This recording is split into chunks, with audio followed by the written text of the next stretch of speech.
what is going on, you guys? It is Dollar Cost Crypto, man. DCC Trap God, that's right. I've got someone very special in the studio with me. I've got the chart god himself, Charlie Cultivate Crypto. What's up, man? Hey, how's it going? It's all good. We've been streaming all day. We've been doing parties all weekend. You know, it's just what we do. Just busy as hell. Yep. Well, I've got someone real special in the studio today as well. I got two special Everybody's guests. so special. Everyone's so special. And Extra special. I mean, I'm a woman. I'm the most special. oh, here we go again. Here we go again. Are you sure about that? What? So let's go to my favorite colonizer, Pearl. We got Pearl in the house. What's up? Thanks for having me. No the problem. The most special guest. The most special. And all right, and as well as this man's got a special place in my heart. No homo, of course, but very special place in my heart because he is him and James Tusk are the last Mohicans out here teaching day game in the whole manosphere. It is like boggling to me, right? Shout out to Troy Francis. What's up, man? Good stuff, man. Thanks for having me. No Great problem. to be here. Yeah, Vegas. dude. In the fucking flesh, brother. In the flesh, man. And good to meet Charlie in person for the first time. And I'll shake Pearl's hand. Shakes all around. I just want to be a part of things. You just landed here like an hour ago, right? Yeah, I literally touched down about an hour ago. Hour and a half ago, something like that. Wait, you just got off the flight? Yeah, but only from Miami, though. Oh, okay. So, I was like, yeah. from Terrible. England? I'm dead after that. No. Good stuff. Yeah, Miami, Florida. Yeah. So where? I mean, because I know you've been flying all over.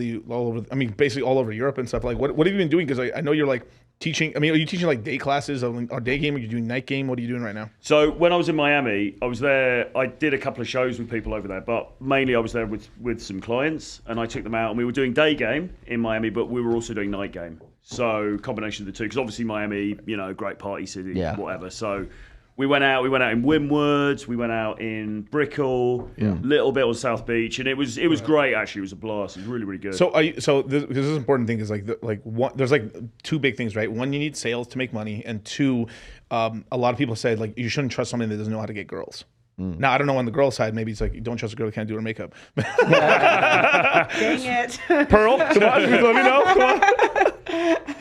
But do you take people that literally don't know anything, or do you kind of like they have to, I know you have to they buy it and they have to call you and say like, and you have to know their whole details and stuff like that. I mean, is it most guys just need like a push or like, hey, just go try this, like numbers game, or what are you doing to help them out? Well, it's a combination in terms of the kind of people that get drawn to needing help with this stuff. Right. There's kind of a combination of people. So some people are just complete beginners. They find it very hard to be like socially adept. They're sort of at ground zero with it. And then there's other dudes who are actually very well put together, very well, look good. Maybe they're making some decent money. You know, we've had a few. I mean, I've taught this year several crypto millionaires. Dudes who made a ton of cash. Sheesh.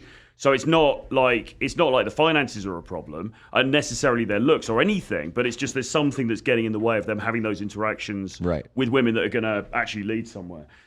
I have a question. Can Yes. someone be like too ugly to save? Well,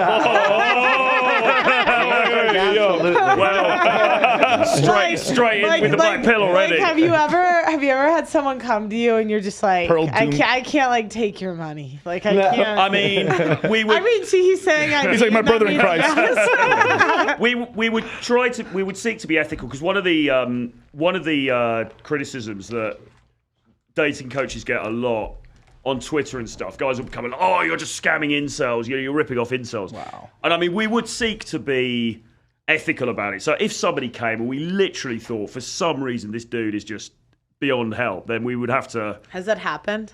Genuinely, no, it hasn't happened. There's a lot of hesitations in these. Well, I'm just trying to has it gotten like No, I'm like... hesitating. I'm only hesitating because I'm trying to think like, what would I actually do? Would I actually turn them away? But no, I mean, seriously, we would, like, if you genuinely thought, I just can't help this dude, then we would say, listen, man, you need to work on some other stuff, or maybe you should go to Mexico and get some plastic surgery, or But no, I mean, generally speaking, and this is 100% serious, the people that we get, they're actually, it's not about the looks. I'm not saying looks don't count, because obviously they do, right. But it's actually not their looks a lot of the time. They look either average or sometimes a bit above average. It's not that. It tends to be, to be frank, it tends to be kind of autism that gets in the way more than anything, or just being too in their head. Right. Yeah, exactly. Is it just saying the hi? or something, or because like this is why we always preach so much about sales. Like everyone, even Zerk, we had Zerk on, we were talking to Zerk the other day. It's all about even having 1 year, 6 months of sales and stuff, door to door, or phone calls, cold calls. Did Zerk do sales? Yeah, he did sales for about a year. He says he's like, fuck that shit, helped me out so much. Yeah, I did get it sales rejected. too, 2 years. Oh, nice. Copiers. Copy in the UK, No, they're the US. the US. Milwaukee. Milwaukee. So I have a question. Like, what's you guys' best like pickup line? Like, Oh. like so you know, I'm chilling in my coffee shop. Like, what's your best? I want to hear your opener.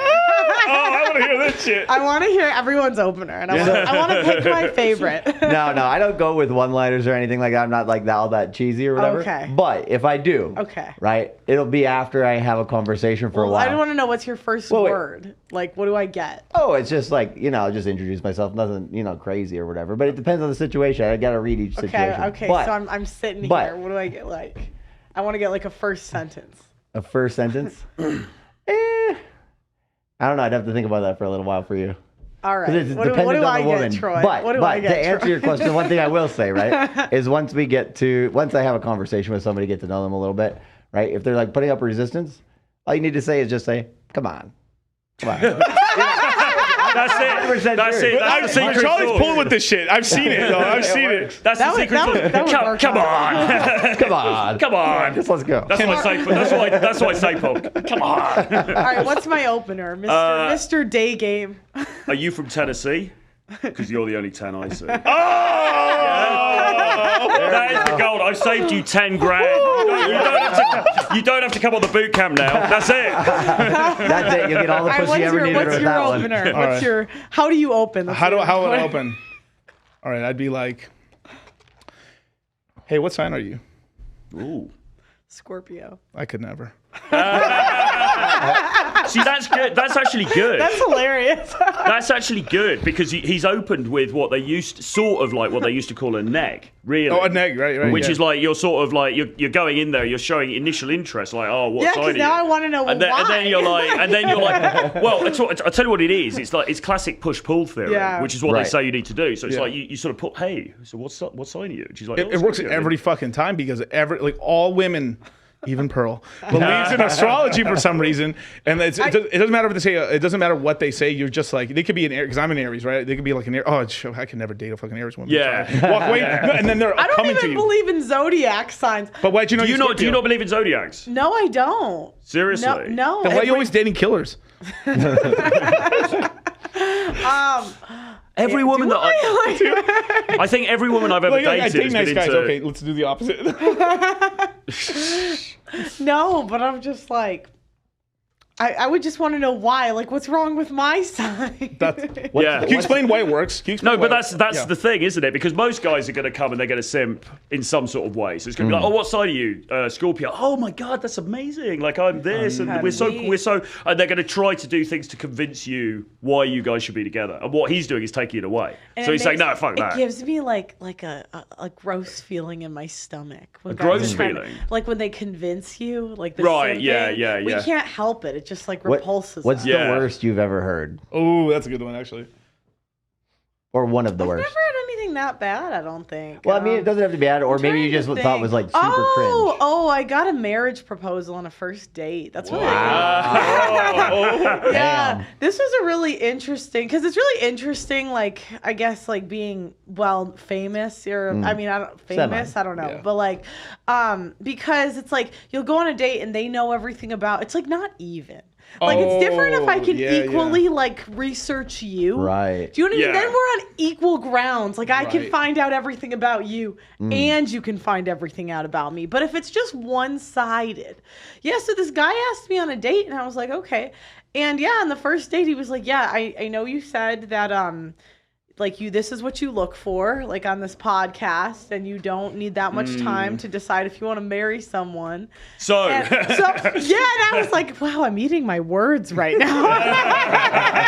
I was like, I mean, maybe I need more than, like, one day, so that was probably, that was kind of, it was interesting, though. I was like, I never thought this would happen to me. Like, so then he said, so how did he put it? Like, he was just like, I'm trying to remember how he phrased it. It was like, it was at this because he wanted to play basketball at a park. The first date? And get married? Was that the date? Yeah. Well, yeah. Wait, 'cause he flew in for this, so it was like The hell? I know He was like trying to get home court advantage. I've been playing it for years. Yeah, and so I'm trying to remember how he said it, but he was like, "Yeah, like I think we could get married. Like I want a lot of kids. Like Jesus Wow. Christ. yeah." And I was just like, "Wow, this is just like a lot." Was it Like, at least the end of the first date? Or was it like I mean, right we away? did. I think we played horse. So. Oh, Jesus. You guys actually fucking played? Well, because he brought that up. Well, honestly, I'm a baller, so like if someone wants to play basketball on a first date, that's like a perfect first date for me. Yeah. I know you can call me a low maintenance chick. I don't know, Yeah. but like I love basketball. She was just trying to break his knees. Like, Show myself. like, yeah. So that was probably like the. Was it kind of awkward after that moment then, or did you? hey, just- chat. I I wouldn't say awkward. He was really not like I feel a little bad telling this story because he was really nice, you know. Yeah. But it was just like a lot. It's too right much. away, you know. Yeah. Just want to say, you I guys was like, I want to work for it a little. put your best bit. pickup lines in the chat right now. We'll read them in a minute. It'd be really funny. That'd be funny, yeah. Yeah. But What chat up line would work on you, Paul? What about hi, I'm Piers Morgan? Yeah. yeah, What about? yeah. I don't know. I'm a woman. I can't teach you how to fish or whatever they say. Like, Well, yeah. I mean, there is. Yeah. I mean, so in regard to the dating thing, because actually I met up with Zena when I was in Miami, and we were talking about. We shot a little video actually, and she was talking about her ideal first date, and she was saying all this stuff like. Oh, you know, I want him to take me to an anime convention, or I want him to take me to, you know, do all this complicated stuff. And that's actually not what we recommend at all. What we recommend is actually keeping the first date very simple, which is basically like just going for a couple of drinks. oh, I was gonna say basketball. No. Well, no, I wouldn't. I mean, I don't know, man. I mean, maybe for you, maybe it works. But personally, I reckon just go for a couple of drinks, go to a nice lounge, go to a bar, sit down, have a couple of Yeah. drinks, get to know each other, That's probably a better one. and basically Cheaper try and too. don't ask her to marry you, and basically, you know, and basically try. But and if she says no, you could just say, come on. yeah. You know? You see, if That might have worked. Probably not, probably the not. Riz. I don't recommend it. the Riz. I don't recommend it. yeah. But yeah, I think keep my it simple. Just do that. Shoot your shot, and then you know, say, hey, listen, I'm staying nearby. Why don't we go chill? See what she says. If she says no, fine, okay, all right, then arrange another date. But I think keeping it simple in those early stages, because you don't want to make too much investment. I think that's one thing. You know, guys taking women out for dinner and all that stuff. It's not generally a good idea. Yeah. Want to keep it kind of low key. And if you're a high value dude, I'm not saying this guy wasn't high value, but if you're a high value dude, like in inverted commas, whatever that means, right? Are you really going to have time to be doing all these like crazy activities? Exactly. You know what I'm saying? Yeah. It's You're- gonna like be anybody who puts a lot of money out on the first day is just asking to get taken Well, advantage of. I Yeah. actually don't like it because I don't want anyone to like expect anything. Like I feel like I don't want anyone to expect anything. Right. if So do you feel spend the a pressure lot. of that? Like, do you feel like if a guy does like normally Yeah, as a if girl? he does like too much early on, where I'm just like I'm trying to get to know you and Right. see, like I don't want to feel like. so Yeah. it's just champagne, 5 kids, and all this. A little much. Well, I was like, you could have started with the second date before the proposal. I don't know. But Pearl, what about when you see those surveys where girls say that there's these surveys I've seen that say that women will go out just to get a free meal or something, you know, like they're not actually intending to do anything. And to me, that sounds terrible because what you're saying, like, are they not thinking, oh shit, now I kind of owe him something? But secondly, probably- why would you really want to go for dinner with somebody that you're not into? Do you not like? They probably just don't give a fuck. You know what just I mean? like, yeah. Just lazy, But I guess. I don't think I would want to go for dinner for 2.5 hours away or 2 Hell hours no. with somebody that I was just not I'll just into. pay for it. You know Yeah, what I mean? do you know what I Like- mean? It's like weird. But they're probably just broke, you know. yeah. This is such a good crypto pickup line right here. He's like, my name is Solana. Can I crash at your place tonight? Yeah, crypto one-liners, I don't know about that. I don't know. This works on so few females. I have 32 Ethereum. Works every time. Nellyville. Stupid. DeFi Ted, $20. Can we give this orange to Pearly things? Yeah, there's some new shit coins. No, thank you. Oh my gosh, you know what's funny? When I did the Bitcoin video, they gave me like, I don't know, $50, $100 worth of whatever the BTC. mini whatever it Yeah. is.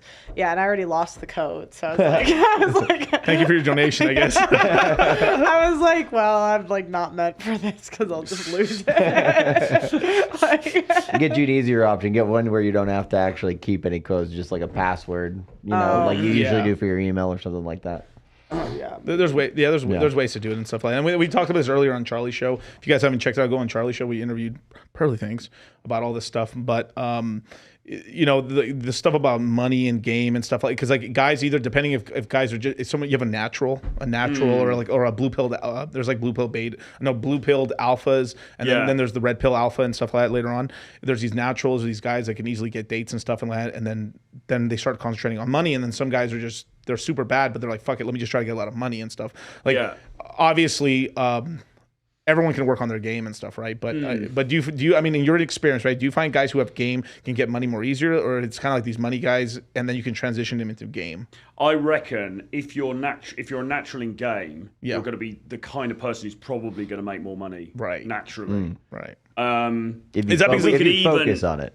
Yeah, because that sort of guy is going to be probably somebody who's quite driven, probably got that more Confident. like A-type personality, all of that kind of stuff. It's probably a bit more suited to mine. The other way round, though, and this is what guys always think, I'll just get a load of money and then, the women are going to flock to me. It doesn't seem to me to really work that way around. No. At least not in any way that you would want it to. You might get some gold diggers, But as I say, Which is we've terrible. taught... Yeah, exactly. want that shit. Yeah, exactly. But I mean, we've taught plenty of guys with decent amounts of money who aren't pulling a muscle, basically. So it's a bit of a fallacy. I don't know, man. I think guys just think, I get to sit in the VIP room with a bottle of champagne and the women are going to flock to me. Right. It doesn't work like that. Yeah. Now, have you been to a lot of nightclubs? Okay, I don't want to talk to you. Anyway, now. I'd say like when I was younger, we go to bars, but not like clubs. So what's the UK scene like? Terrible. It's Honesty. but I honestly could count. I don't even think I've been out 5 times in the UK to like Wow. a club or anything. It's been busy. Like everything's changed a lot really fast. I mean, your channel blew up. Yeah. What are you, like, 1.5 million or something? Is that- 1.7. Put some respect. Round it up to 2. Not to talk shit, but Yeah, I don't know. I'm trying to even think. I can't see strobe lights. I have this thing called this like photosensitive seizure disorder. So like, if I see a strobe light, you actually get like a seizure? yeah. So I can't even go to clubs. I don't even can't go to rap concerts either. Wow. Country. I went to a country one the other day. They were they're usually outside, so it's okay. But like, yeah, if there's strobes, I gotta go. I can't. Damn, that's kind of crazy. So like the reason I was kind of asking about like that sort of thing and stuff is just because like obviously I've talked to Fresh about this and I've talked to like Waller, Kyle, Charlie and everyone. I was talking to the guys too. Is like these clubs and stuff. There's like a lot of night game has been killed. Like some of the best night game is done in like actual real bars versus actual like, because some of these clubs especially here in Vegas and it's happening in Miami where like if you don't have they made like an economic model where you don't have a table, it's hard for you to like if you go to Mr. Jones, right? Mr. Jones in Miami, it's all tables. There's like no, it's all tables. Yeah. So it's like, how are you gonna pick anyone up unless? So you're already like spending tons of money. So this is kind of like they've made like the club experience used to be just there's like 2 bars and then the artist or the music and then you have kind of a semi mosh pit and you can pick people up that way, right? Yeah. I think the best club that I went to in the last, and this was about a year ago now with Tusk, is it was in Colombia. We went to this club in Bogota in Colombia, and it was just there was no VIP. There was, it was just a bunch of people, dance floor. There was loads of different bars and stuff like that. That kind of thing is good. That's a bit more like the old model, where it wasn't this segregated thing where you've got the ballers over here and the brokies over here or whatever. It was just everyone getting it, and that is a good vibe. But most clubs, I think, are not very good for game. And in London as well, because in London you've also got clubs with super high end, and you got to buy a table and all this kind of stuff. And it's just, I've been out in Vegas before actually, and if you haven't got a table, you're wandering around the sort of the brokey area, aren't you? And I don't know whether, it's not that you can't pull, because obviously you can, but it's a bit like you're not showing much value. Is Vegas like easy mode? I don't really think it is, to be honest, but It depends. It depends. If you get chicks that are traveling here, right? They tend, if they're Yeah. with the girls, you know, it's a little Yeah. bit different, right? But also, I mean, it could go either way. It can either be like, no, we're only like staying with the crew, or start. It's you the know, wedding. find the It's weak the one in wedding the pack. parties. The wedding party. It's the wedding parties. That's the easiest. Right. Yeah, because like the girls are all under because their friends getting married now. They feel like dog shit because it's like, oh fuck, I'm falling behind, and then So they're I gotta- like, I gotta they're bang some trying to random hook guy. up. They're trying to hook up. Have you ever hooked up with a bride to be? No. No. I've got more. that is inviting like evil into your life. Have you ever had a bride to be try to hook up with you? I don't think Not I. that Let I'm me think about conscious it. of. I don't think I have. I I mean, just heard horror stories. Oh, I hear a few of those. No, just like you just see them on like Reddit and shit. I don't know if Oh, they're true. right. you know. Yeah. I personally, I was talking to a client about this like earlier in the week or last week. I personally, if somebody's married, I'm just like, yeah, okay, whatever, have a nice life. You know, I'm not interested in going there. But I've got friends who do that, or I've had friends in the past who do that, and they've always said to me that the married women are the easiest to get with, which is a pretty depressing thing. But Yeah. you know, But and that's I've also heard. Now this is I don't know. I'm not married, but I've also heard it's easier to pull when you are married too, because like the wedding ring. because the wedding ring. Why are Right? you nodding so hard? Kylo Ren in the back, just like, yeah, facts. He's got that one ring in his back I'm pocket. like, aren't you like 21? No lies detected. You could just save the hassle and buy a wedding ring, though, couldn't you? I mean, Yeah, just go out with my ring. Go borrow one of your friends. Yeah. Well, it's the old pre-selection thing, though, isn't it? Because Yes. presumably the women think, "Oh, he's taken, so therefore, I don't know." He's already It's pre-vetted. it's powerful, isn't it? You know. Can be. Yeah. I mean, there's some chicks that like will go scout after married guys. They'll be like, they're homewreckers, right? Yeah, there are chicks that won't though as well because they'll have that boundary. Of course. right and stuff like that. I wish we had recorded what we were talking about in the studio earlier. That shit was crazy. It was funny. That would have been the best, but I know Pearl's trying to position. But yeah, I mean that's kind of what's going on there, right? So this what I'm talking about is like the game. This is why getting your money right is so important, but it's not the only thing, but it's a very important thing because like there's two modes. Guys go into money mode and then they go into girl mode, Right. And so it's very very rare when I meet a guy that can get their money and their thing and they're scaling it pretty decently. Yeah, that's right. Because I mean, I wasted most of my 20s in a pointless, promiscuous sort of haze of nonsense. And I mean, I wouldn't High recommend. five. Yeah. Right? And I'm still going. What's changed, Troy? The party's still rocking. You're just miserable inside with no I fulfillment am. according to the Chad cons. Exactly. No, but what was I going to say? I wouldn't recommend guys do that. I think the money muscles game frame frame, whatever yeah. thing is absolutely 100% true. And I think in the manosphere now it's much more promoted because back in the day when I was when I was like young and innocent or whatever, when the game stuff started coming out, it was basically like, right, learn this thing called game. Right. Don't bother about value, doesn't matter. If you learn this thing called game and you go and do it, go to the club, say these lines, do these different routines and stuff, you'll get the girls. And then people realise, well, hang on a minute, that's nonsense. You need to have the value as well. And that's why we've had people like the Tates and Justin Waller and all of these dudes who are like, no, you've got to get your money Sterling. right. My boy Sterling, yeah, Well, absolutely. yeah, I think some people like it's like the procrastination. Yeah. Right? They're like, oh, I got to do this, then I got to do that, then I got to do this. They don't want to Yeah. fail, so Yeah. they just keep saying they got to do other shit. Exactly, and I totally agree with the self-improvement message. I think it's 100% right. Well, yeah, but you should. It has to be done as you're on your way. You can't just wait. The chat's going But- bananas over you, Troy. He's like, why does Troy look 21 but he's in his 40s? Troy found the fountain of youth. It's the fountain of Botox, actually. But the thing is, right, so guys will think, right, okay, so I've got to get the value. Yeah. I've got to get the money. I've got to get the muscles and all that, which is great. But if you're not practicing your Riz, then you're still going to be the dork in the club. You know what I'm saying? Right, Because when right. you think of all these guys, when you think about Sterling, you think about the Tates, you think about Jay Waller, they've all got something about them, haven't they? Do you know what I'm saying? It's not, they got the money, they got the looks and stuff, but it's also, they've got that thing, And you've got to have that thing. like an aura. Yeah. Yeah. Like they have a presence. Exactly. A presence. And whether it's like, because I know everyone, this is like kind of a Rolo thing along with a couple other people from the Red Pill, but it's this whole thing of like, you have to dress in this outfit or you have to have like, everyone's in a costume. we all have these masks on and stuff like that. It's like business mode, party mode, and stuff like that, right? So they're really well suit game versus like dressing like a hip hop guy. It just all depends on what you're going after. Like I mean, like Fresh is like I mean, I'm going to this kind of club. I want to be blinged the fuck out and shit. Yeah. Like A Boogie with the hoodie had the shiniest diamond necklace I've ever seen in my fucking life. I'm so like mesmerized by it today. But like it was like imagine like he's a good dude actually. And so we met him at the Rolling Loud and stuff last year. But he had like the clear, like I've never seen diamonds. Like it was like you would look at it and it would like draw you in. Like I've seen a lot of diamonds and like those shit was crazy. Sorry, I don't know. That's a big tangent.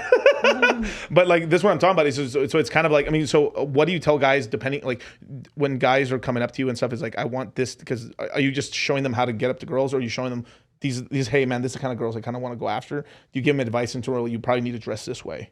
We talk about style as well, actually. And what we've done just recently, we filmed some content with a tailor in London who I go to. James Tusk goes to him as well. He's a really good guy. He's got like a great sort of setup over in London. And this isn't a massive plug necessarily, but we're doing some packages with that guy who could do online consultations and stuff like that.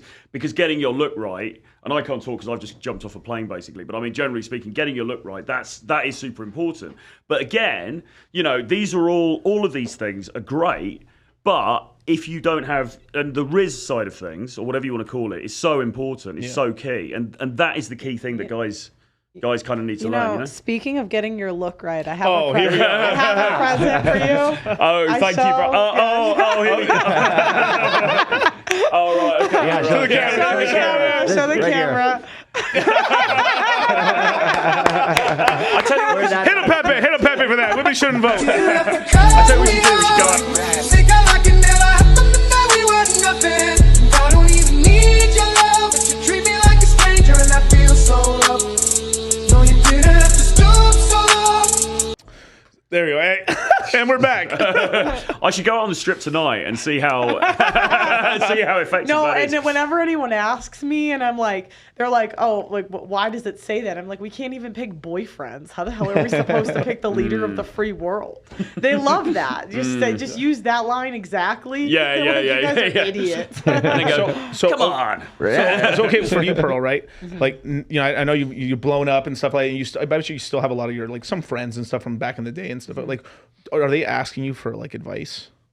In terms of, because they see, like, I mean, you're running basically kind of a dating channel, sort of like dating advice and stuff channel. Are they asking you for advice in terms of their stuff? I'm trying to think. Friends back in the day. Because I know you told me about the volleyball team. I mean, to be fair, a decent amount were feminists. They weren't like that happy with me. Well, and sometimes when you become really successful at something as well, people know you from before, and so they're like sometimes less likely to be like, oh, I want that information. It's it's interesting because what we do, with our families and stuff is we teach people about crypto. Yeah. But with as much as we know about crypto, you would think there would be other people, seeing how much we made and all that stuff, and be like, I want to do that. But then they don't, so they might not have the right motivation either. Yeah. So Yeah. No, I mean, to be honest, it's lonely when you get pretty big, especially with women. Yeah. It's like women are ruthless. Oh my gosh. But yeah, I would say there's a couple, but I don't have like a ton of friends from back in the day. Right.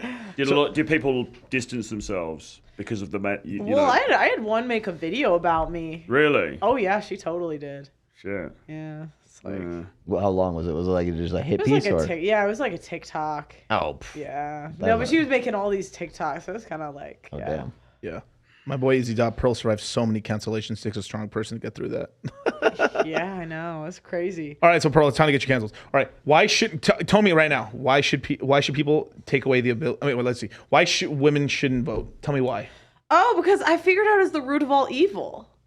No, seriously. Because I basically just started looking. Well, first, okay, the rabbit hole started when I started reading the anti-suffragettes writings. So there was the suffragettes, which they try to label the suffragettes as like these reasonable women that just wanted to give women rights. Gen 1s, yeah. They weren't. They were terrorists. Yep. They funded terrorist attacks. They tried to do assassinations. Like, these were not nice women. And the anti-suffragettes had more support than the suffragettes. So the anti-women voting. And I was like, well, why wouldn't they want to vote? Their writings said this is the beginning of them destroying the family unit. You're supposed to, the natural order of the world is supposed to be God, men, women. You're supposed to submit to your husband. That is the only way things work. Like in everything. And I started to realize, like, when women, we are our greatest selves. Like the mothers that are actually like good wives, good mothers, like the men can't compete with that. You know, it's like it's like beautiful. But it's like when we go on our own, it's chaos. We become whores. And like, one out of 25. Well, yeah, 1 out of 25 women under 35 are on OnlyFans, right? 90% of us have been on birth control. The average body count is between 5 and 8, and all the men say we're lying, so we probably are. And and I was just reading all these numbers. Like the more choice that we get, the worse we choose. I'm like, oh, we're just dummies. And then I looked into propaganda, and I realized. In the early 1900s, they figured out what propaganda is, and basically they figured out you can show the women some sad story of a 12-year-old chick that can't get an abortion, and we just run to the polls. We're like, oh no, save the 12-year-old rape victim. Let me run to the polls, even though the men are logical. They're like, that doesn't happen often, you know. Yeah. And so that started in the 1900s, and so then I was like, why are there all these policies that actively discriminate against men? Like, why are they able to say Andrew Tate's a human trafficker? Why can I divorce, rape a guy? Like, why don't men get access to their kids? And it's because none of the politicians can get elected without pandering to women. So there's no incentive for anything to change. And when I figured this out, I was like, we got to take that shit away. We've gotten so out of pocket. Then I figured out, I was like, wait, we just live life on easy mode. The only reason any of us make money normally is just because we're hot and young. And I was like, and all the industries we take over, like education, healthcare, suck, right? Whenever we get into management. Biggest horse in nursing. Yeah, whenever we get into management, they always just fire us or we run the company into the ground. And I was like, wait, so literally, like 45% of men do infrastructure jobs. So that means trucking. I mean, it's an expanded definition a little bit, but we added in trucking, we added in like buses, we added in plumbers, and so it's like half of men are doing that. We're only 6% of women are. And I'm like, how is it fair? And we're a net taxpayer loss. So we spend more than we make. So I'm like, wait, the men are paying all the money. They're doing all the hard jobs. And as a thank you, we discriminate against. I'm like, we're out of pocket. We have been too spoiled. We got to take this shit away immediately. And they're all the college debt as well now. Yes. Men aren't going to college. And they teach you in college to Me Too men. I remember this. What? I'm glad Oh my God, what? they totally do. Wow. They totally do. They not- totally do. In the Yeah, that's UK not too, good. everywhere. Just everywhere. Well, I don't know. I didn't go to school here, but I've heard women use terms that I don't know where else they would have got from. So for example, Like sociological studies. Well, stuff like that. sociology was made up anyway. It's not even real. Well, that's where they would do it. Psychology. They can make up shit. But yeah, I remember in college we had this thing that we I don't know what it was for. I think it was to play in sports. I just remember I had to go to this meeting, and they basically were like, if you say no before sex, and then he basically the man's pushy. All right, their guys are like car salesmen. Come on. Please buy the car. Keep going with it. And You'll get it. Yeah. Oh my God, this joke is getting better. You ever buy something and it's like you really didn't want to buy it, but the salesman just wouldn't let it go? Basically, they said if a guy does that, it's rape. And it's because they switched and this is what women do. We go into these industries and then we're like, we don't like your tone and let's change the meanings of words. And they take these words that have meant the same thing for 100 years. Like, what was rape? It used to be I pulled a chick off the side of the road and she was screaming and crying. Forced, basically. Yeah, forced. And I forgot the exact definition, but it was like forced carnal or there's some other word. Yeah.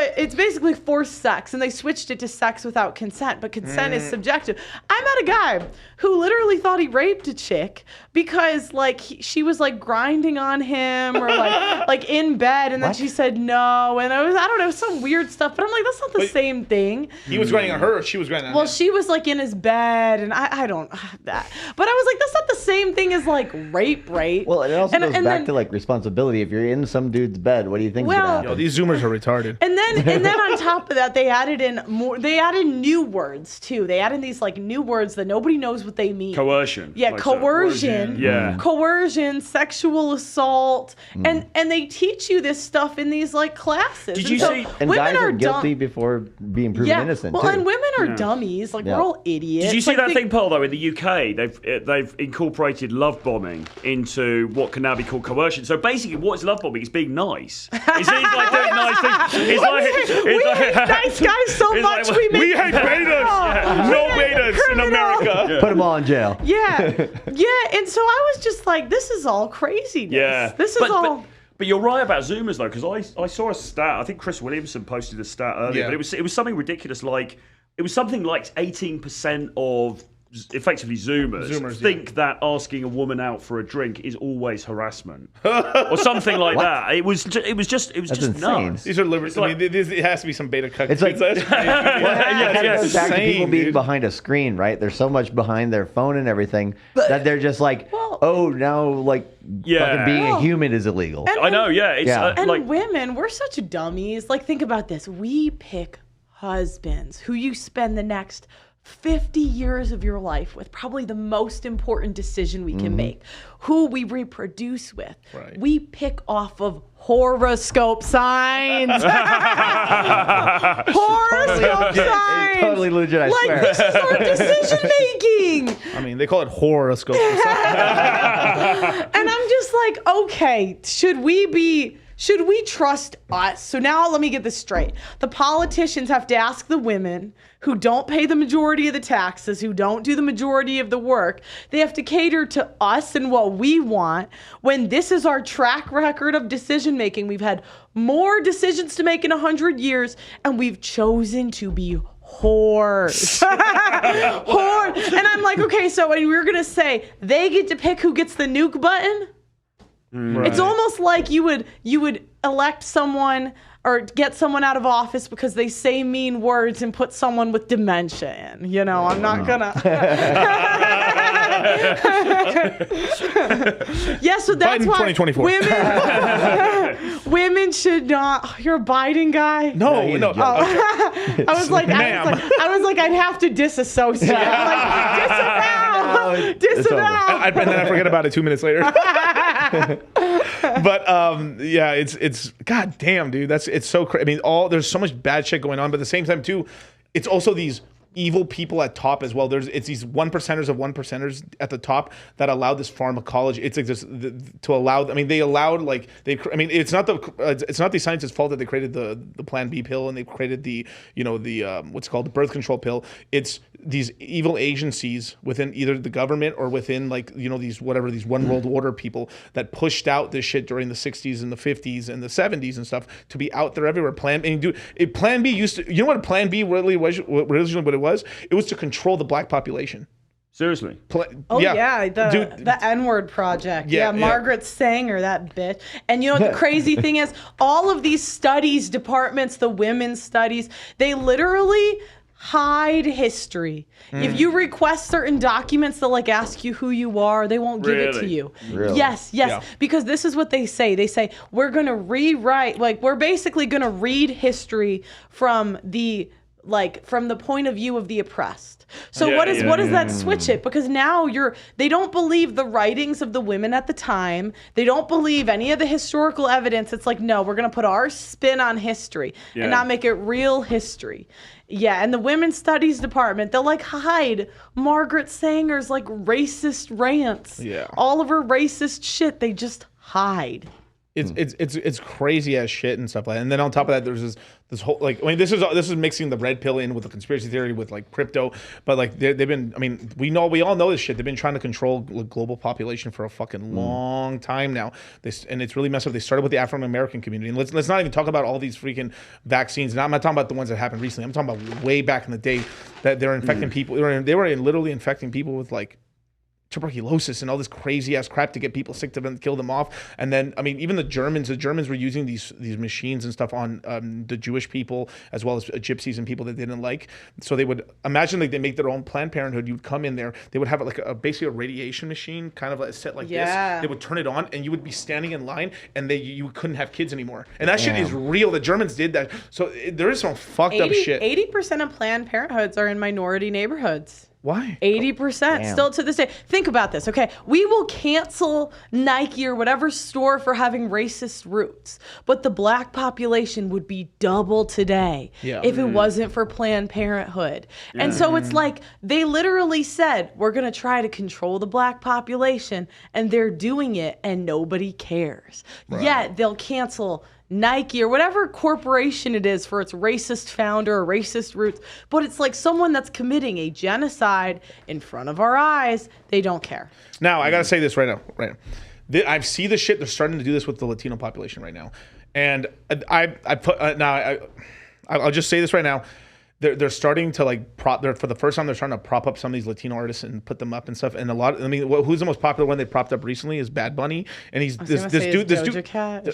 I don't know what she is. No, she's black. She's like I don't know. Yeah, she's mixing stuff, but she's like looking pretty bad. Yeah. No makeup and stuff, and like no hair and everything like that. And then now she's trying to pretty herself up and stuff. But no hate, right? Mm-hmm. But no, we had people like I mean, we were starting to have some of these Latino artists come up and stuff, and they're like, it's almost going like to humiliation rituals and stuff. Half these dudes are like dressing in the music videos in ladies' clothes.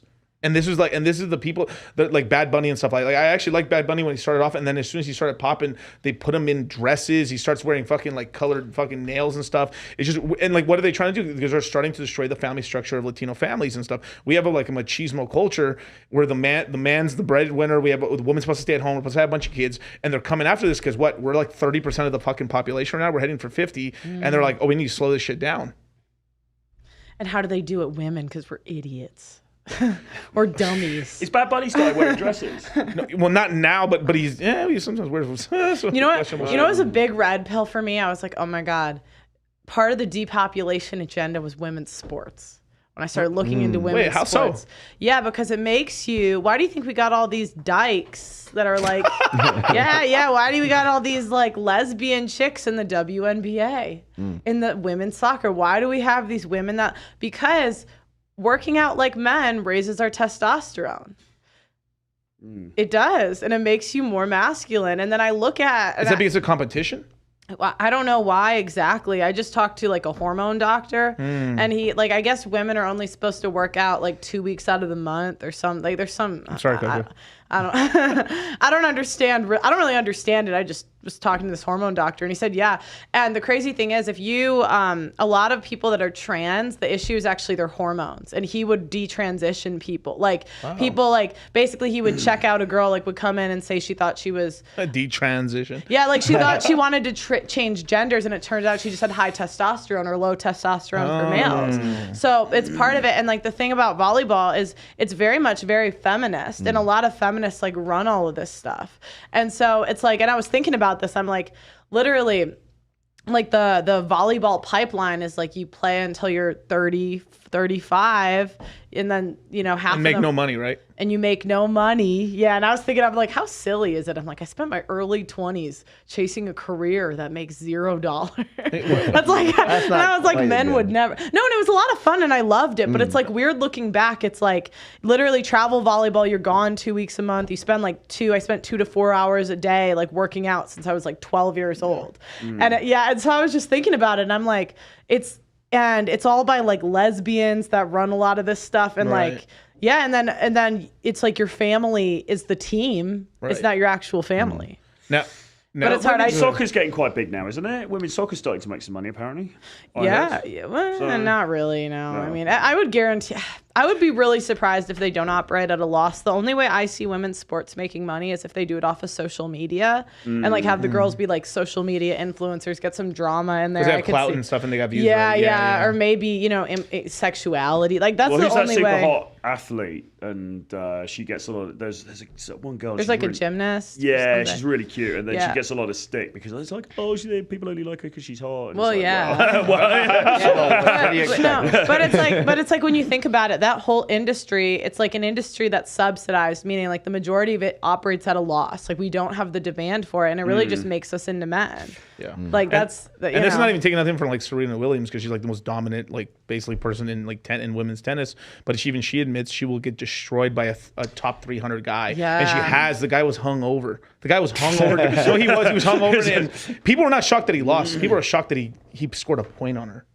Like, I mean, that she scored a point on him. So that's the kind of stuff we're talking about. But like Serena, I don't give no shade to Serena. She actually was like, she admitted it and stuff. She's like, oh yeah, like I would get creamed and stuff. What was that guy from the 70s again? That tennis player that he was always kind of like controversial or whatever. McEnroe, exactly. I mean, he was getting a lot of shit for saying that. Like, yeah, Serena, if she were to play a man, right, she would probably have a lot of trouble. She would lose. She's even admitted that before. And then there's a clip of basically Serena saying exactly that. Yeah.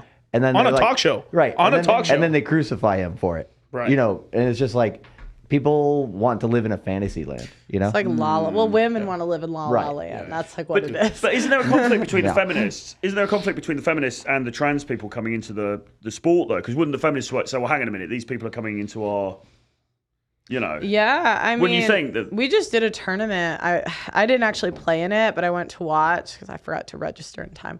But yeah, there was a bunch of trannies. There was like an all nations tournament. Oh yeah, in England there was an all nations tournament, and for whatever reason, why does Brazil have so many trans people? It was like Brazil and the Philippines. I'm like, what is going on? Bro, the music. I'm telling you, they're using the music to hit the Latino community. I'm telling you, I've Oh seen. my Well, gosh, yeah, they are Latino. Yeah, It's probably what is up? probably the surgery's quite cheap over there as well. If you fancy getting it done, You can get it done. And so, but it's like and the music. Like,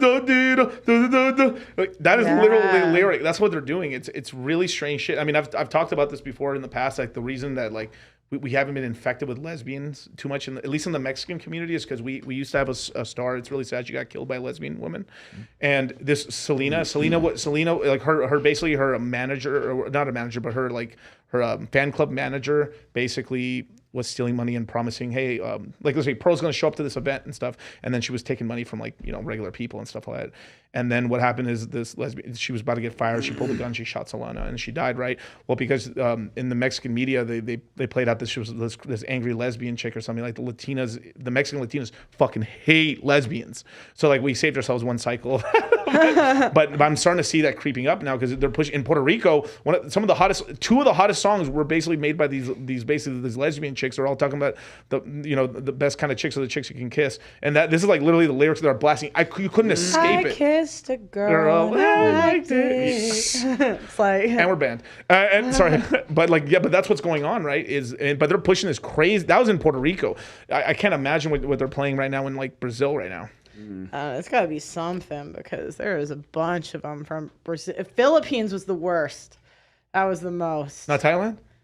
No, it was the Philippine team. That was like I think 4 or 5 on the court were dudes. Damn. Yeah. Would you guys ever have a chance of beating, or they were just destroying you? Well, no, they weren't even. They were like kind of like it was kind of weird because if they did something too masculine, they'd like hold back. You could like see, you know what I mean? They'd hold. Yeah, they were clearly not the most athletic guys. You know what I mean? Like very clearly. But, So true women. I don't know, but that was and you know it's crazy. I was tweeting about it, and they pulled up a tweet where I said, "Oh no, the trannies have like made it to England," and like Volleyball England messaged me and basically like said this is a transphobic tweet, and I was confused because I had a different tweet that said I'm afraid of trans people, so I was like, I don't know why you'd pick that one. but and it was crazy because I'm supposed to get like a disciplinary, so I don't really care, they could kick me out, but it's just crazy because even like talking about it, we got now these wokies are trying to tell me I can't complain. Right.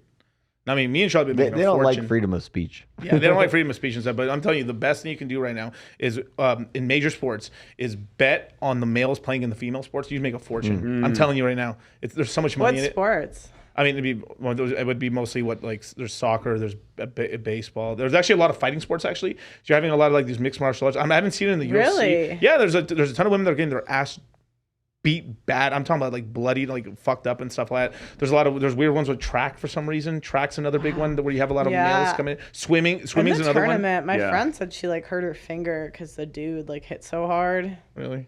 Dang. Yeah, she'll be all right, but But there's like there's stories of this stuff where like they have some of these, and I'm not trying to make this whole stream about this, but like you had some of these, some of these people come into these events, and there's some women that have been training their whole life, and they miss the opportunity to go to the next level or to go to D1 or something, or whatever the hell it is, and what the fuck, Well, and it's so sad because we literally trained, like, I could even count, like, there was maybe like 3 really important like moments in my career that like I think I went to the NCAAs twice, I went to state once, and it's like we'll train our whole lives, like 12, 15 years for like a couple moments. And it's like you're taking away. Like we don't even get money. We like barely have anything. You can't give us this. Like, what do you guys sell? Girl Scout cookies to pay for everything? Like, no, it's usually like taken from the men. It's usually really? subsidized. Like most women's sports operates at a loss. I'd be really surprised if women's soccer operates at a profit. I'd be surprised. I just heard something on the radio the other night. They were saying somebody from America was on a British station, and they were just saying, "Oh, it's starting to pop off a little bit." But so, I mean, there are some women that are pushing back, though, aren't there? Like I think it was Sharon Davis, the British swimmer.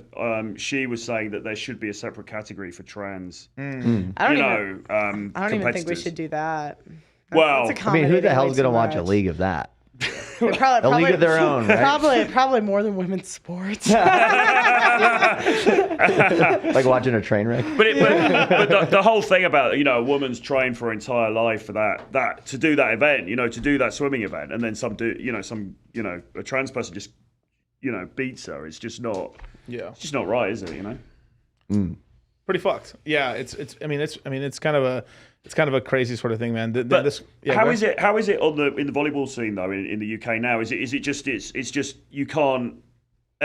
It's just accepted. These are women, and that's how it's presented. Well, I don't know if I didn't notice any in like regular season. That was like an off-season tournament. Oh, okay. And they were being really vague with me when I was asking them about the rules. But from what I understand, in regular season, they're not allowed as of now. Okay. And some pro, because it depends on the country, I guess. But in off-season, they're allowed to play with us. Oh, okay. Like in like fun tournaments. But I'm like, I don't want to break my fingers for fun. Like what the fuck? Like I signed up for a women's tournament. Get them out of here.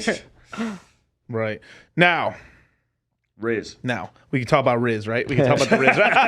So just to go to the Riz and stuff like that. I mean, like, so obviously you've been in these professional teams. Like, what do guys? What's the Riz, or how are guys picking up these sports girls? Or I know you were saying it's full of lesbians and stuff like that, and it's full of that, but like, what are guys trying to do and stuff to pick these sports girls up? I mean, or are they struggling really bad? Because I know a lot of them are very, very tall, depending on the sport, of course. Well, the lesbians are on basketball, because I did basketball and volleyball. Volleyball isn't too lesbian. Okay. Like, that's not too much. No, like, there's bi chicks on volleyball, but not straight up lesbians. I'd just say athletes usually date each other. I would say the majority of my team in England is single, and there's like 3 chicks that dated basketball players. That's kind of how it goes. Got it. In college, it was mostly sports people just dated each other. Right. Just athletes. Yeah. Okay, cool. Yeah, Olympic Village stories, Yeah. Actually, I interviewed a girl on the show that like did that, and she said she had a boyfriend during like the Olympics because she played basketball for it. Right. Yeah, she said she regretted like not cheating on him. Yeah. I was like, wow. And we should have actually button women. I know, it's just like we're so silly. We just like believe anything. Damn, that's crazy. We just like do things. I don't know. You guys just believe all these startups. Yeah, I don't know. So I guess just kind of get back to all that stuff. Like, I mean, Dang, dude, this conversation went kind of off the rails right there with that, but it's an important thing to talk about because, I mean, this stuff's happening and it's being propagated and it's being pushed out by all these powers that be and stuff like that. We have the central bank digital currencies coming out right now. We're having the rollout. Basically 2 weeks ago, it happened in Chicago. They're going to start testing it in more cities. I'd say basically by October we have it more or less online already, and the UK is going to follow suit. Every other country, The whole EU. The whole EU is coming out with their own central bank digital currency for the euro and stuff. China's already got the leg. They've been testing it since about 2018-19. Yeah, they've been playing around with it and stuff like that. And then here's some weird shit with that. So if you actually went to those Winter Olympics where the Chinese were actually giving out the currency, it had a timer on it. So hey, Pearl, you've got Troy, you guys have 2 weeks or 2 days to spend this money or it's gone. Wow. And that's the shit that's so scary about this crap is that in the beginning we're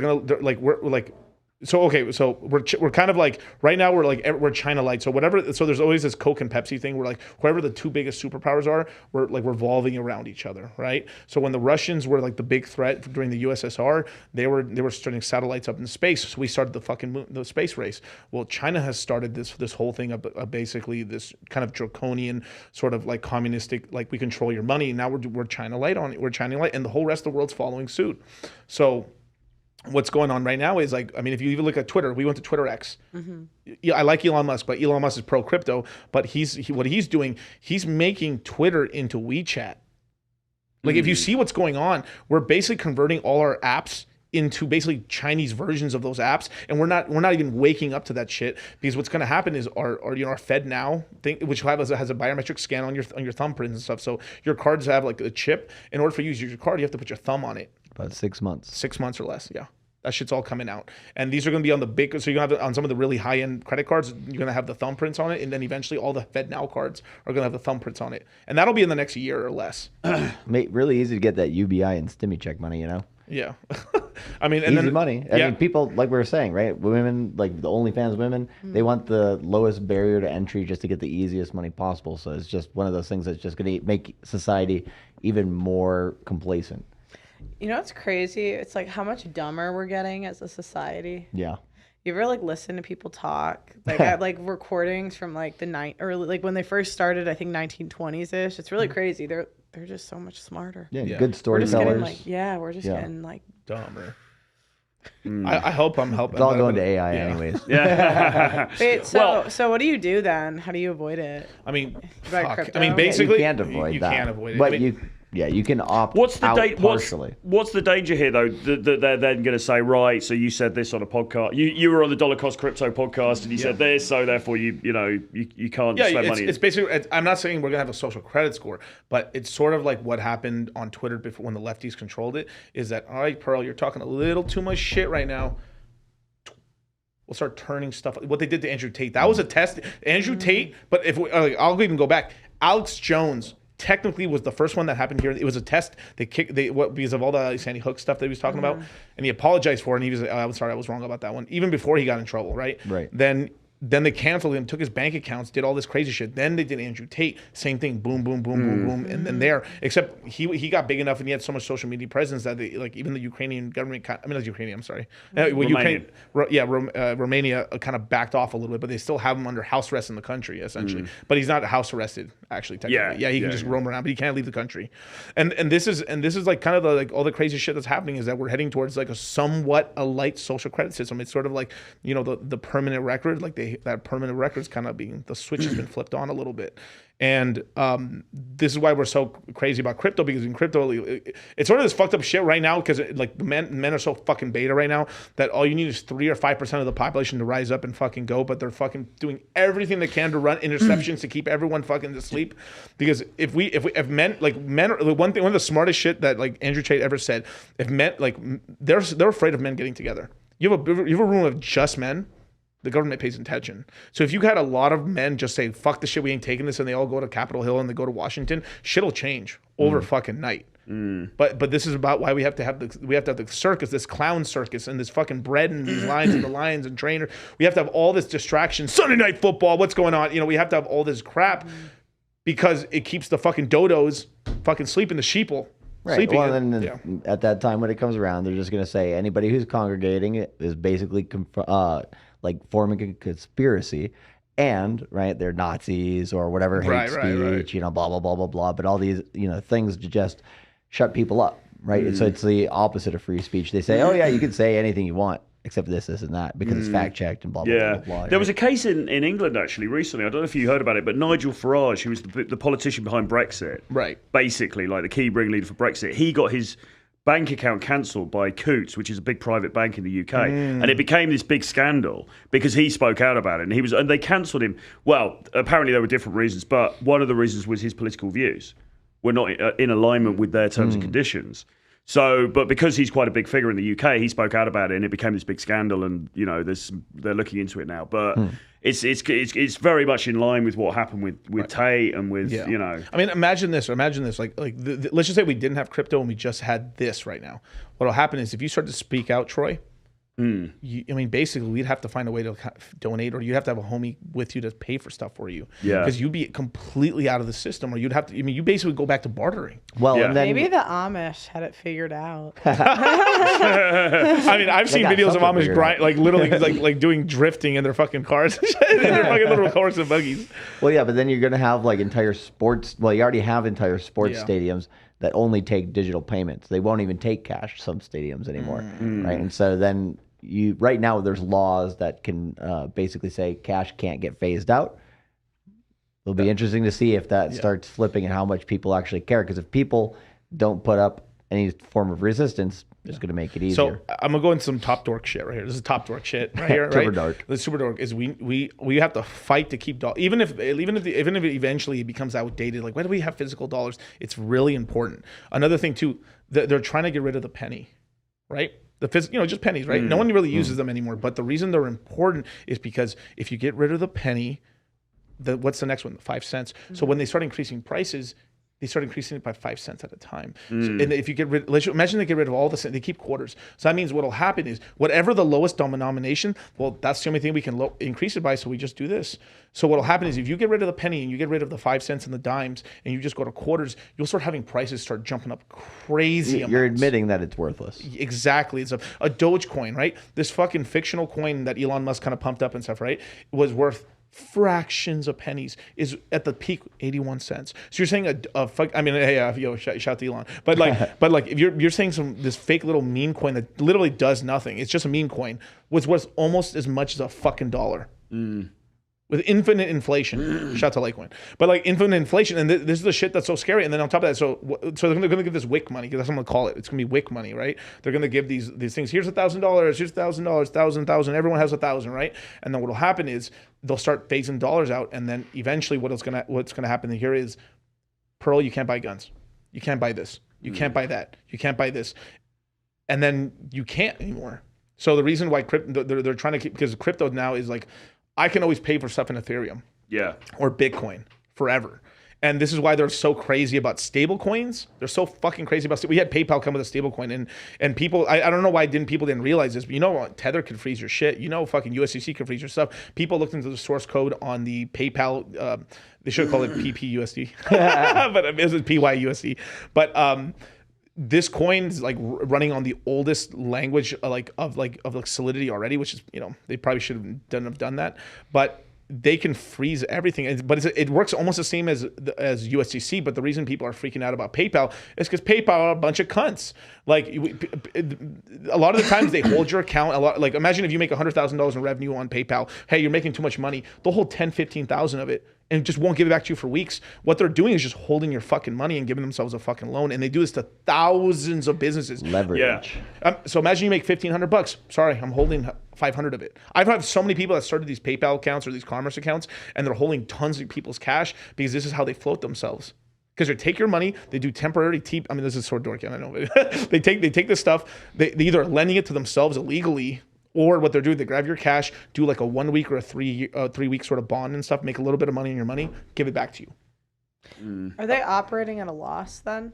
Yeah, they have, they but must be. They must be, but like they're literally they now have a policy within there. They say if they do not like what you have to say, they can just take all your fucking money that you have in there. I use PayPal a lot. Pearl's like shook. Drain it every time you get fat cash in there. Drain it back. To PayPal else. has been tricky for a lot of people. Yeah. But my friend has got there's an account with another online bank in the UK, and again, I mean, they just held $100,000. Yeah. You know, I mean, just it's scary what Who's these people they? can do. I'm just kidding. He's like them boys. No. Why can't we talk?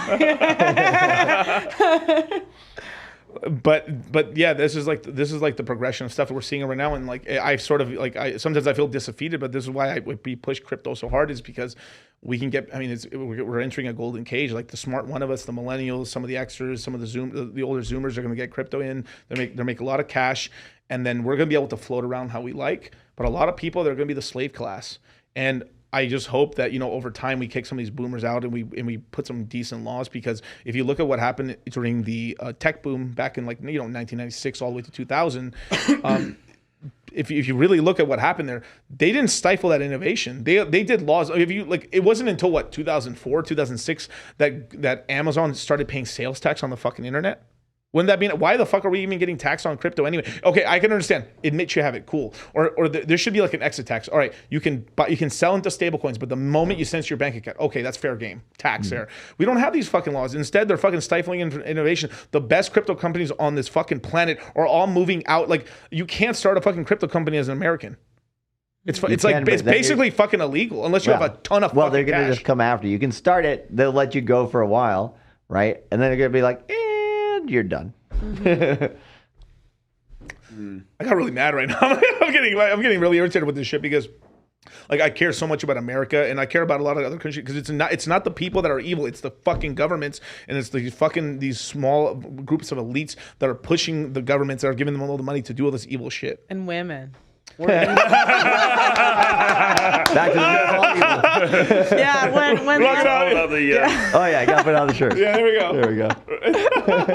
Got to turn it that way. No, for real. I really think women were the biggest tool that they've used. They've used, yes, I agree with that. They're using, because yes, it's yep. like they just realize, they're like, oh shit, women are idiots. We can just put anything in their ear and they'll just believe it. Like, and it's so funny doing this show. I just hear the same arguments, like the men are the abusers. Like, why does every woman think that? Like, I'm gonna, a room full of guys. You guys haven't tried to abuse me once. It's like, and so I just, I hear how we just repeat things and just the propaganda and how well it works on us. I'm like, they literally just gave us the vote so they could use us. I feel like a cheap whore. You know what I mean? It's like literally they gave us the vote so they could just get the propaganda on the radio and all that shit, so they could do whatever they wanted to the society. And they use everybody. They're weaponizing women against men right now to keep everyone distracted. But they've also minorities too. Yeah, minority. But it's everybody. It's like we went from slavery where there's no longer any slaves, but we're economic slaves. We're working and stuff. So they all right. We'll let the slaves work, because they still think of almost everybody, even everyone in this room. They think we're all still slaves. They're really these are just my tax cattle, serfs and stuff like that. I mean, this is why a mortgage is why is your when you buy a house it's called a mortgage, because it's gonna take you until you fucking die to pay that bitch off. Maybe you won't ever. You just live in servitude forever.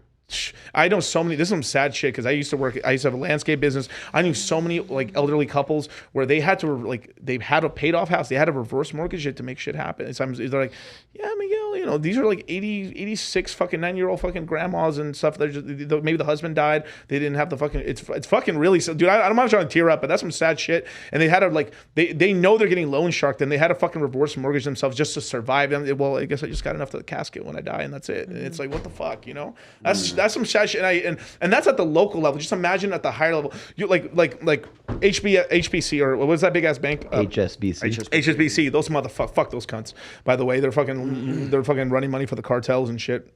Who are getting paid by the Chinese organizations. Yeah, who are running they're running money for the cartels who are getting money for the Chinese to fucking flood the whole United States and Europe with fucking fentanyl. But besides that, one of the things that I got so pissed off at during the 2000 housing crisis, because this came out, they had to pay fees for this, is they were targeting elderly black people and calling them mud people, because he said these dumb, this is real by the way, you can look it up. They said these dumb people will sign anything we put in front of them. And they were selling the worst type of fucking loans to like elderly African American people just to fucking gut them. That's how evil these fucking cunts are and shit. Don't ever fall for the like. This is why I'm so passionate about crypto. Well, that happened to my parents during like the 2007. I mean, not the variable, but you got the variables.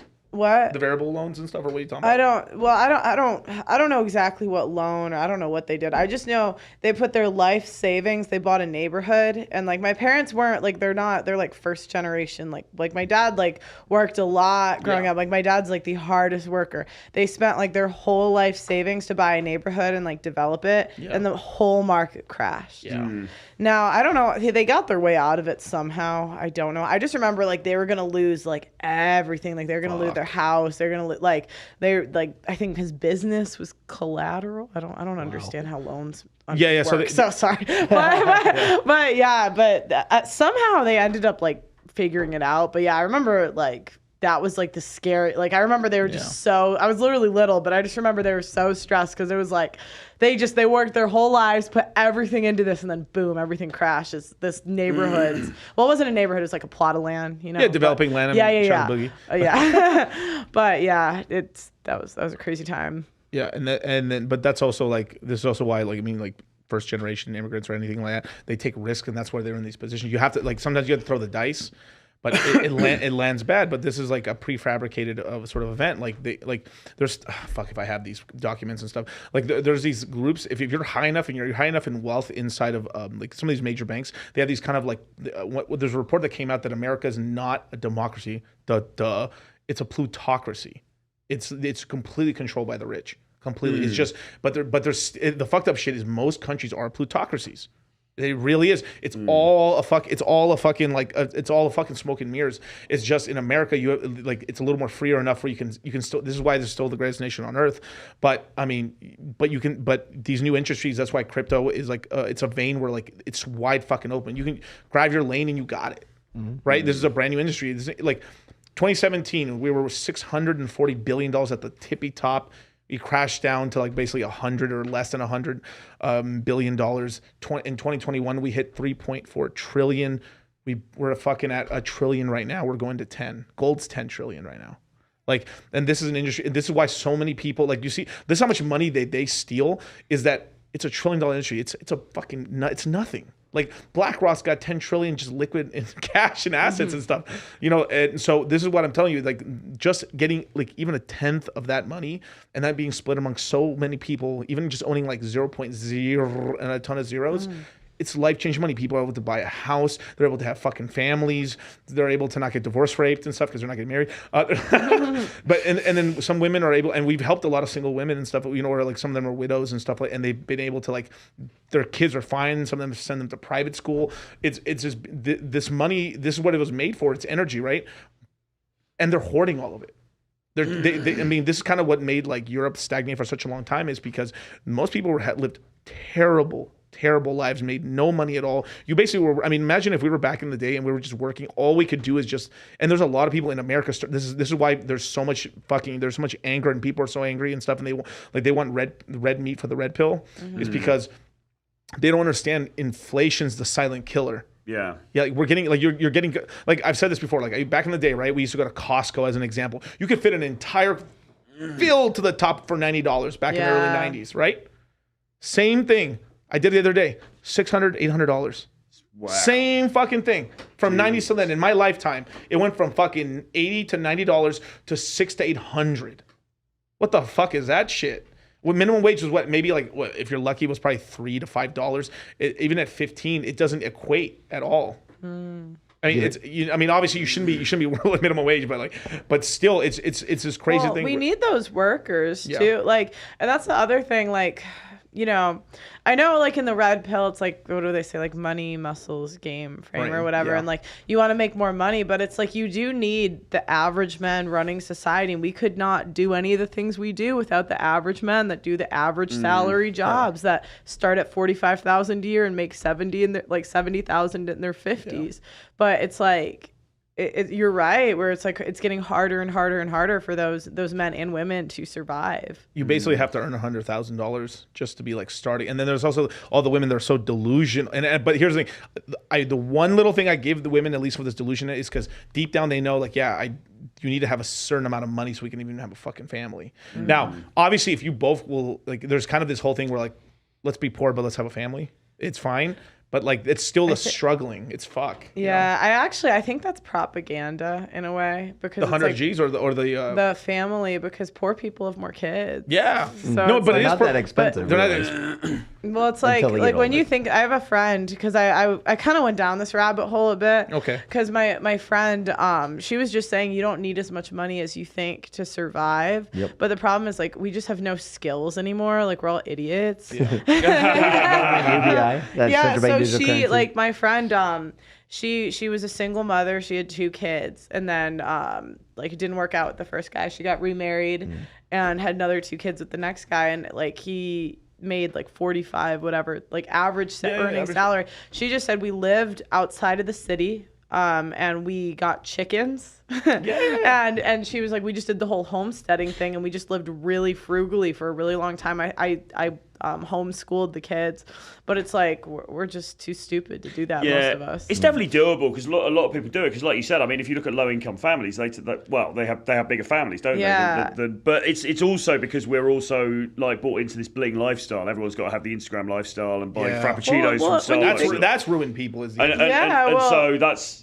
So well, you think about it, like, I did a wife school episode where, like, her name's Auntie Jenny, and oh, dude, she's awesome. yeah, she's so funny. We did an episode where she was like, I could do a week of groceries on 35 pounds, and I was like, what? No, that's exactly what I said. I was like, there's no way. Yeah. But yeah, I know she totally did it. But it was like Was it just rice and beans or something? Like, no, it was. I mean, the episode. Check out Wife School with Pearl. You know, I don't, which I don't teach. By the way, everyone's like, Pearl teaches it. No, like we go through different like lessons or whatever. Right. But yeah, no, it was like a bunch of different food, but it was just like you had to know how to like cook it. You know what I mean? And the majority of us, like, we don't know how to cook. We don't know how to like do goddamn anything. But the issue of like the girls that go on, say, Fresh and Fit, or the girls that go on your show, and they say, so what kind of guy are you looking for? It's like, well, he's got to make 6 figures and all that, because they're not, their mindset is not going to be, okay, well, I'm going to have a family, and we're going to move outside the city, and we're going to have chickens, and we're going to, like, they would never countenance that. It's so funny. There is like a movement of like these fake,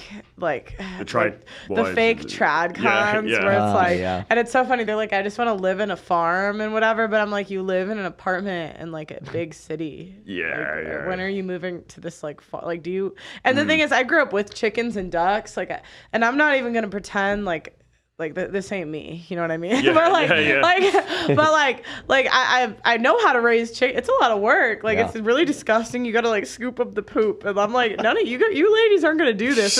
And that's like the bare minimum. Like that's not sheep. Like I've done the bare minimum farm work. Like I'm like lowest on the totem pole. I'm like, chicks, you guys are not doing this shit. But the old idea of just sort of, right, we're gonna have a family, we're gonna sacrifice. I mean, that's, well, certainly for a lot of these women and probably guys as well in these metropolitan areas, that's just gone out the window. Like nobody's thinking that anymore. They want to be they want to be in Miami, they want to be at the boat party, they want to, do you know what I'm saying? And like, what girl really is going to give that up? And that's why they're all competing for these, so-called elite top tier dudes.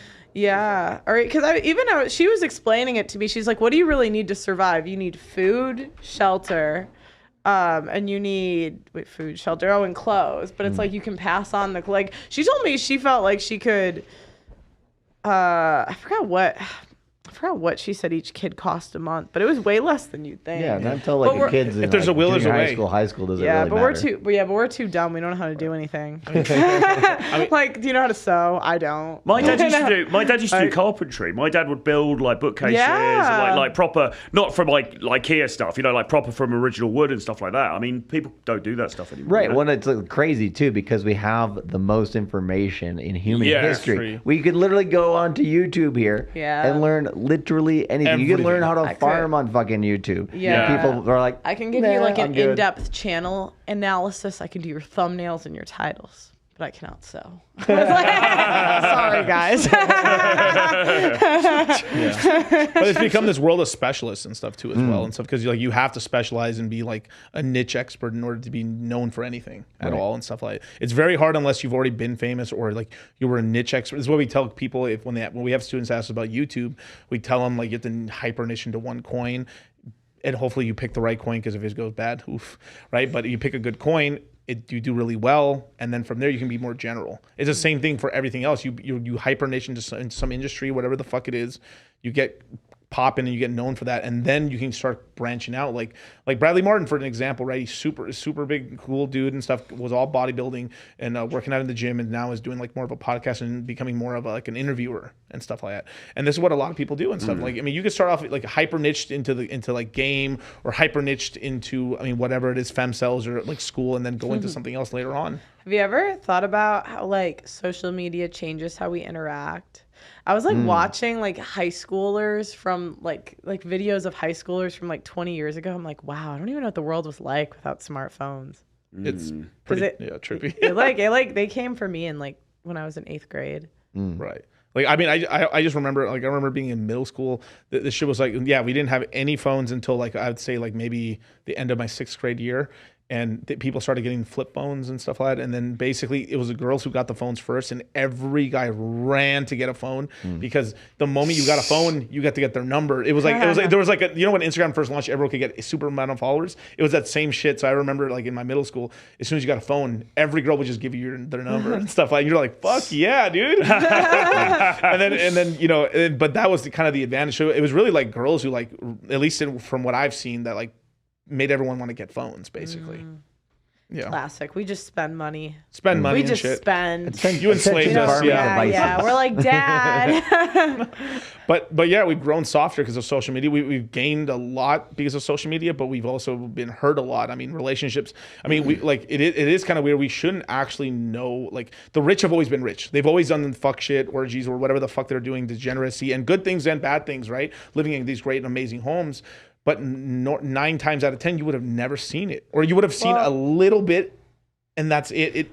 But it's being shown in your face every single fucking day. You have these 21-year-olds, they're showing off they have all this fucking money, and like, dude, half these 21-year-olds in Dubai are fucking broke in their line. They're selling you a drop shipping course and stuff, and very few of them are making money on that and stuff like that. And like, but you could, Charlie, you could, right? Right. Well, and the other thing is, I was talking to this older woman about this. I think she was like my Uber driver, and she was saying how back in the day, like you would watch the music awards or whatever, and you would realize like that's not real life. Yeah. But the problem with women now is like we think that those men are like real life, because a lot of times like, you know, average chicks have access to them. Yeah. You know what I mean? Or like even like that lifestyle. Yeah. But she was like, we knew that like, okay, you turn on the TV, you go to that event, but that's not real. But like now it's like we almost think this stuff is real. Yeah. Right?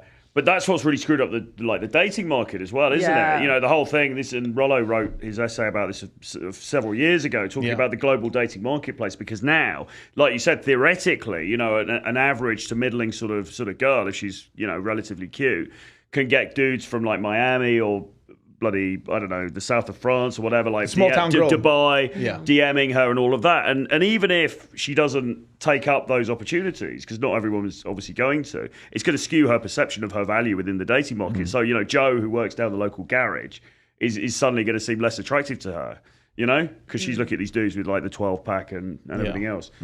So unless you have like really strong day game or something like or night game, some of the best chicks are just they're not even in your area anymore. They're fucking out. They're somewhere else. And I realized too, I was like, wow. And even if there is a girl that maybe like hasn't slept around like or like is really attractive, like all the things that guys look for, I'm like the line for her is gonna be so long, and it almost ruins us having too many choices. Because there was a girl that went on our show, and she was like a 21-year-old, like really attractive virgin, and I was like, wow. And I was just thinking from her point of view, I'm like, the line is just going to be so long. How do you like pick one? It's sort of like that reverse meme and stuff of like that one, like, there's a chick getting fucked and there's like a line and there's one dude in a suit. Yeah. Except it's like, oh, you're trying to get the application here. But I mean, that is crazy. But that is the thing. I mean, like, I can't remember who said this and stuff, but if a woman would just stay a virgin till 24, fuck, she could get billionaires. She can get all this stuff.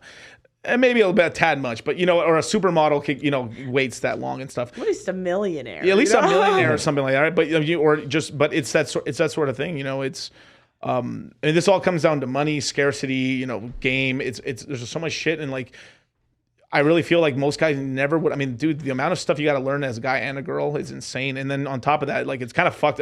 Like when you're young, when you're really young, have to learn. I mean, How to manipulate. how not to fuck up Really? your life. I mean, like It's like don't be a whore, and we're like, we can't do that. I'm built for this shit. But I mean, I always say this shit. Anyone under 24 is retarded, right? And I don't mean that in the worst way, but it's true. But I mean, you got to think a lot to learn. Yeah, you've got a lot to learn, right? You got life lessons to learn, and guys are super stupid. I mean, we're stupid dumb, and then there's guys in their 40s are retarded still. But like, we have time to kind of grow up, and on top of that, I mean, yeah, if guys could just get all the pussy they want, they would take it right away and right away. But for women, like you kind of have the cookie already, but you're dumb still.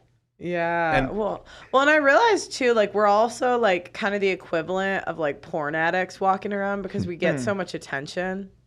Oh, You know what I mean? okay. Like, yeah, because it's like we're all like, and especially just doing the show, I'm like, we all say like the same exact arguments to each other, and we all just like regurgitate the same shit we see on social media, and like, and I was just like, we're basically just like these like porn addicted women, but like social media addicted, walking around. Right. Yeah, because they want to be. It's like the magazine, right? Like back in the day when you were watching like Sports Illustrated, you're like, "Ooh, I want to be like that girl," right? Yeah. And that was like something to attain to because you have the media making that something bigger than what it is. Yeah. And now we have social media doing that.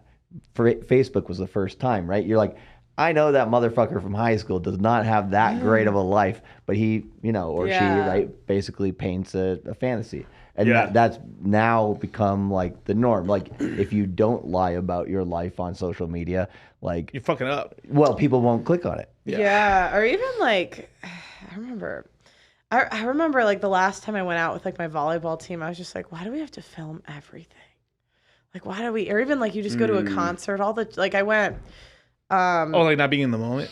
well, it's like I went to the Weekend. They invited like my whole team to like go like watch the show. I don't even really know much about the Weekend, but the concert was kind of satanic. I was like, what on earth? I was like, what on earth is this stuff on the stage? But it was so crazy because we were in like the part where like the people that were like invited to it, you know what I'm saying? So it was a lot of like hot chicks. Like, and these are some of, I was like, wow, these are the real 9s and 10s. I've never really seen them before. And I was like, oh, okay. But yeah, and it was like, they were all just on their phones, like recording the whole time. And, like I do this video stuff. So sometimes I'm like, I do not like want to be recorded, but it's like women were just out recording everything like all the time. I know men, like some men too, but it is not the same. It is not. They're not doing it for business. They're not doing it for anything. It's just purely attention. I think it's quite hard for dudes. I mean, even for myself, you put stuff on the internet and stuff like that. But to remind myself to film stuff and to take photographs, I mean, you're just like, yeah, whatever. It's not second nature. Whereas you go out with a girl and she'll be filming everything, she'll be getting, just take a different angle of me and videoing stuff and putting it on her social media. It's nuts. Yeah. And regardless of the size of their account, girls from very small accounts to big accounts, they're just all doing it the whole time. Yeah, and they're like, just go and kneel in the sewer, get that right angle. It's like, fuck off, Instagram boyfriends really bother me. Every time when we're out and about, because we see it here in Vegas, you see this boy. It's nothing bad with a boyfriend or something or a husband taking a picture of the wife. The problem is like when you see these dudes like getting in the gutter, or on their hands, like I mean, it's like they're just basically she's dated a fucking. She's like she might as well just go date a fucking photographer. I mean, that's what she's fucking doing, and she's just using this good because like half the time you're over there advertising your fucking female. Mm-hmm. So why is she even on social media in the first place? Like. I can understand maybe a fucking Facebook or some bullshit, right? Because all my grandmas are on there right now. but why is your girl advertising herself? So she can get that bag, ditch them, and then get Charlie, that. too much sauce. Too much sauce. No, well, that's Come on. That was like the wheel. That was, oh my gosh, that was like a red pill. When I was like learning about this stuff, I was like, wow, we're like, why? We can't even tell the difference between wives and mothers.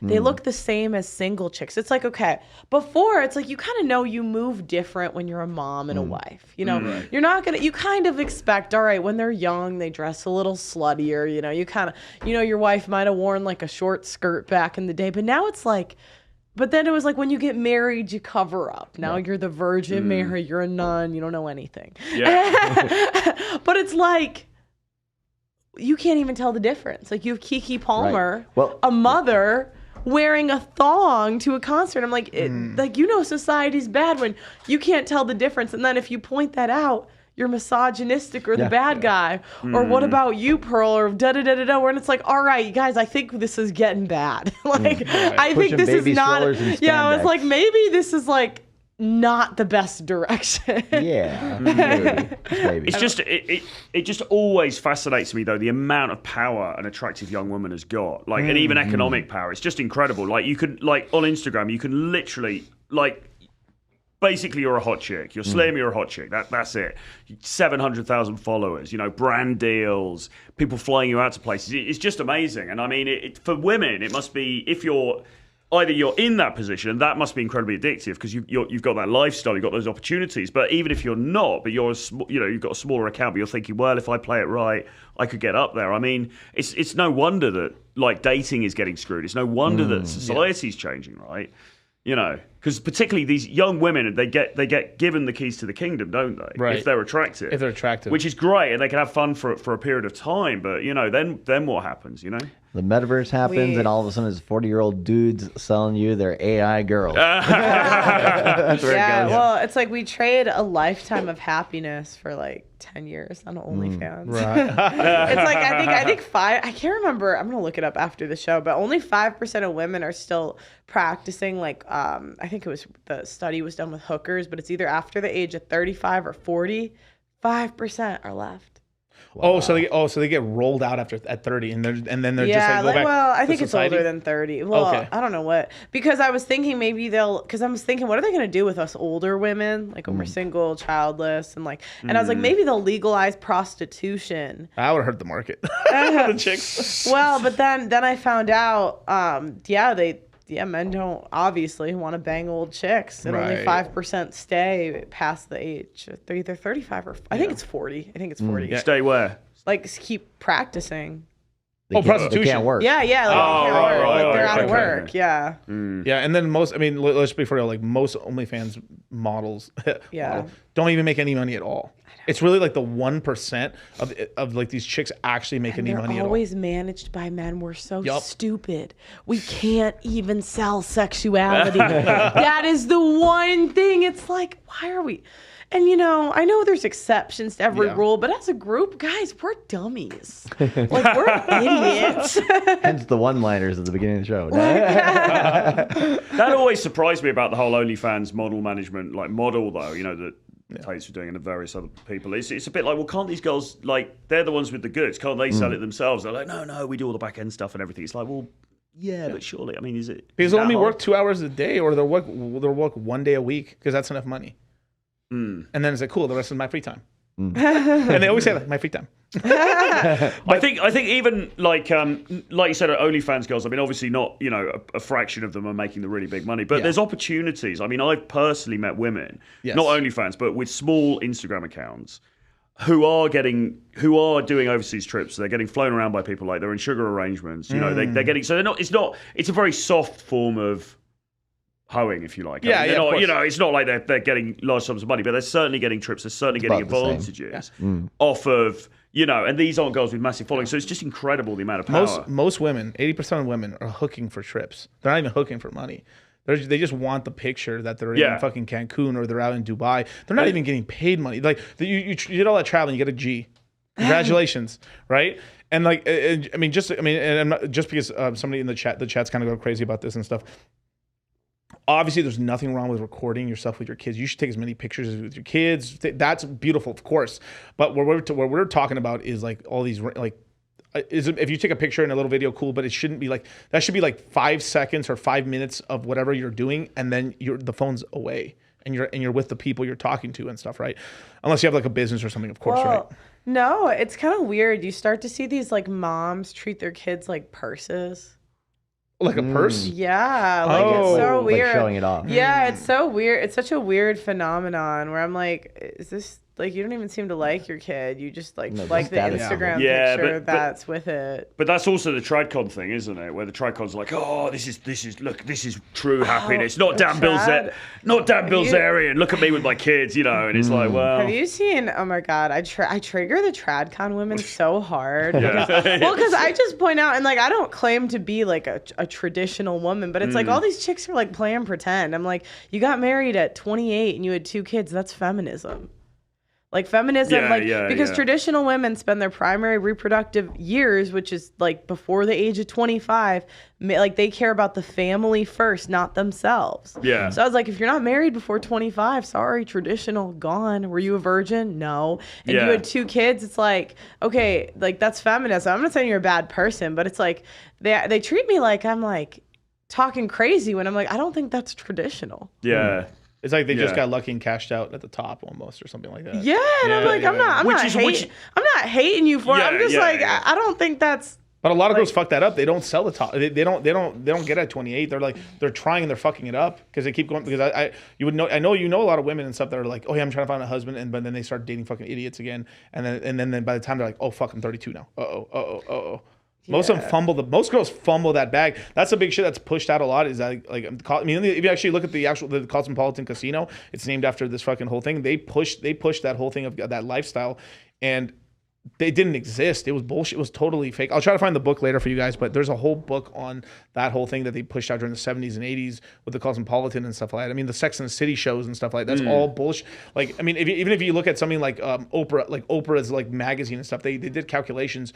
If you actually want to live the Oprah lifestyle, it was like you had to be wasting $260,000 a year to do all the stuff that's being shown on there. And so it's all fucking a grift and stuff like that. But it is what it is, This is why, like, at the end of the day, you have to choose what you want for your life. Yeah, I think and it makes sense when they're like red pill guys, like don't give advice because like every guy has to like, there's pros and cons to every decision. Yeah. I know some guys do, but like I understand why there are others, at least a sector that don't, because every guy kind of has to make a decision for himself.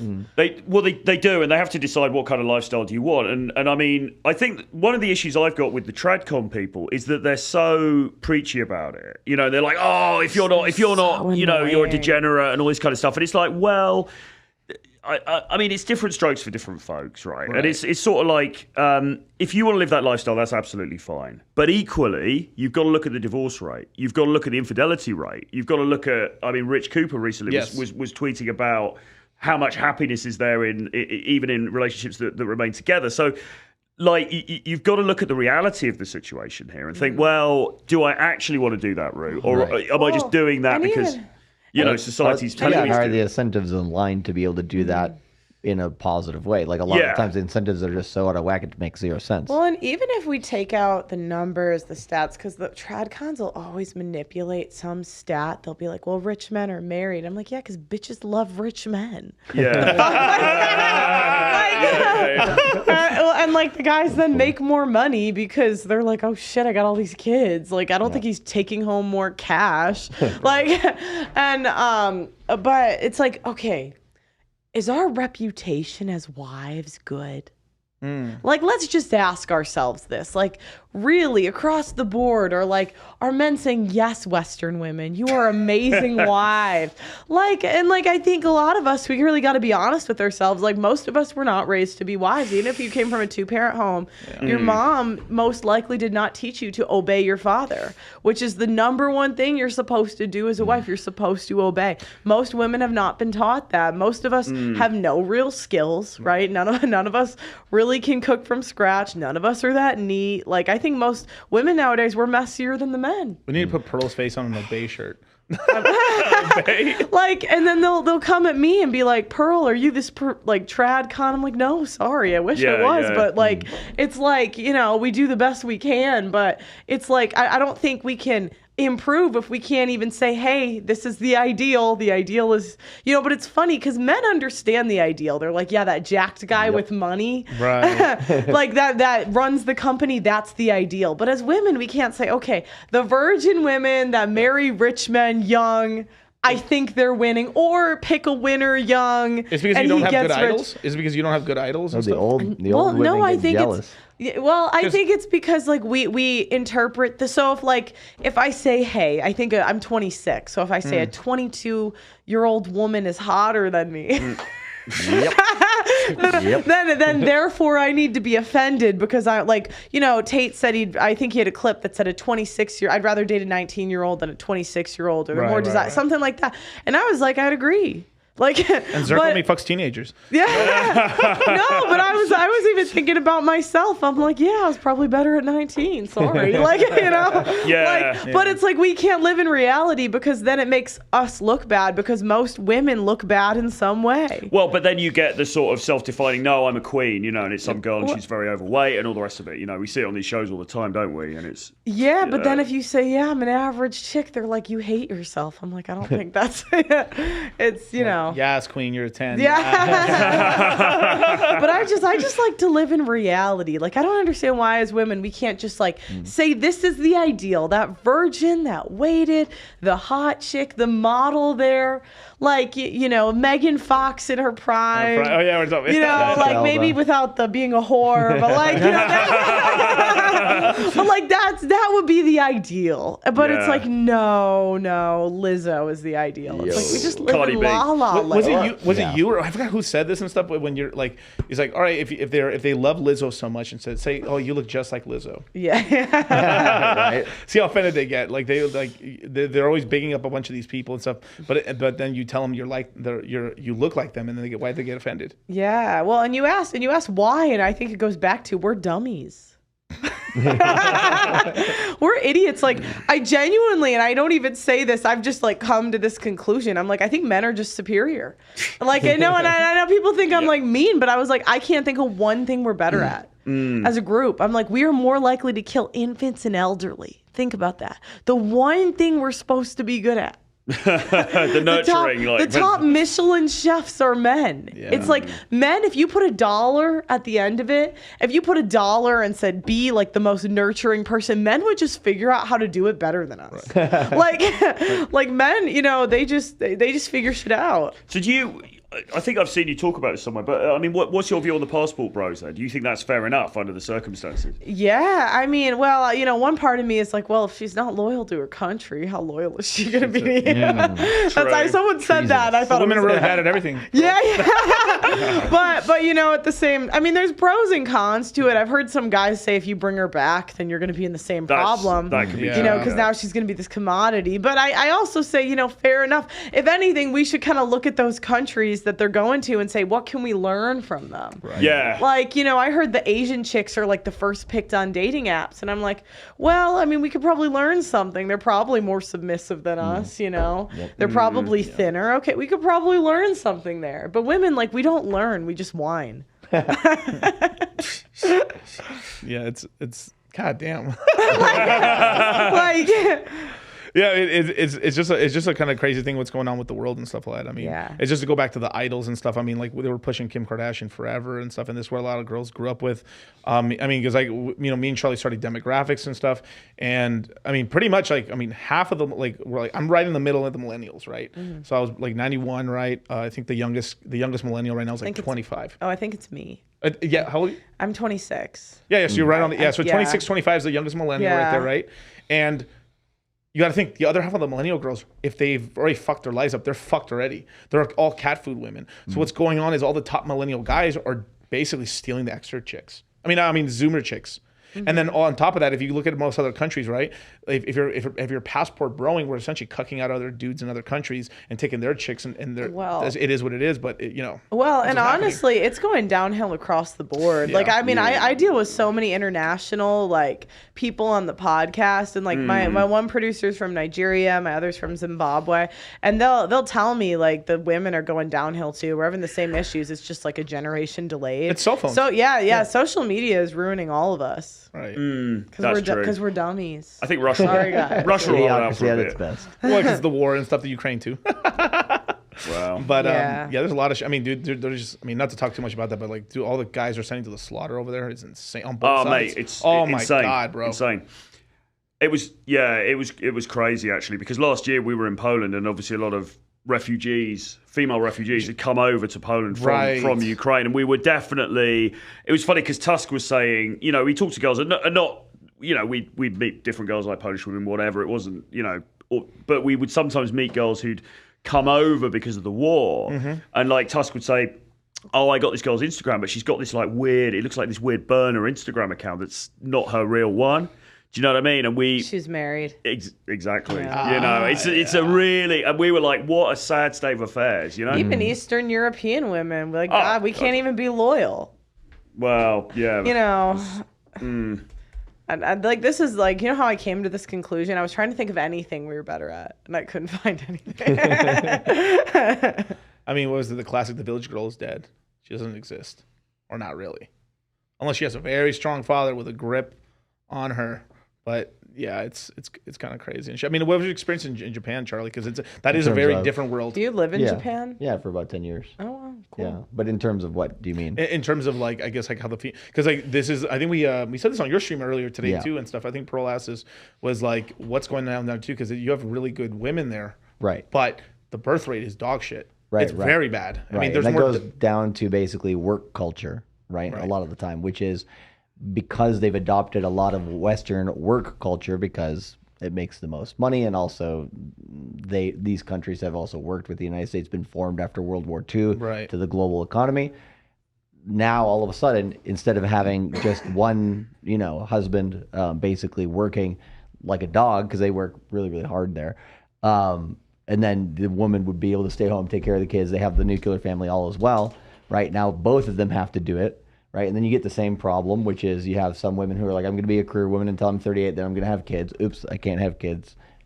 Right, that kind of thing. So it's the same problem. It's actually becoming more pervasive around the world, but because that culture, I would say, is a little bit more of a shock to it because it went from one extreme to another. Right. That I think has shocked it. And of course, there's other factors as well, but I would say when you look at daily life with people, that's like one of the biggest because a lot of people. I mean, you said it before, right? They just don't have any time at the end of the day to be like, okay, now I'm actually going to devote myself to family. Do you think that's because, like, don't they have like a shit ton of debt?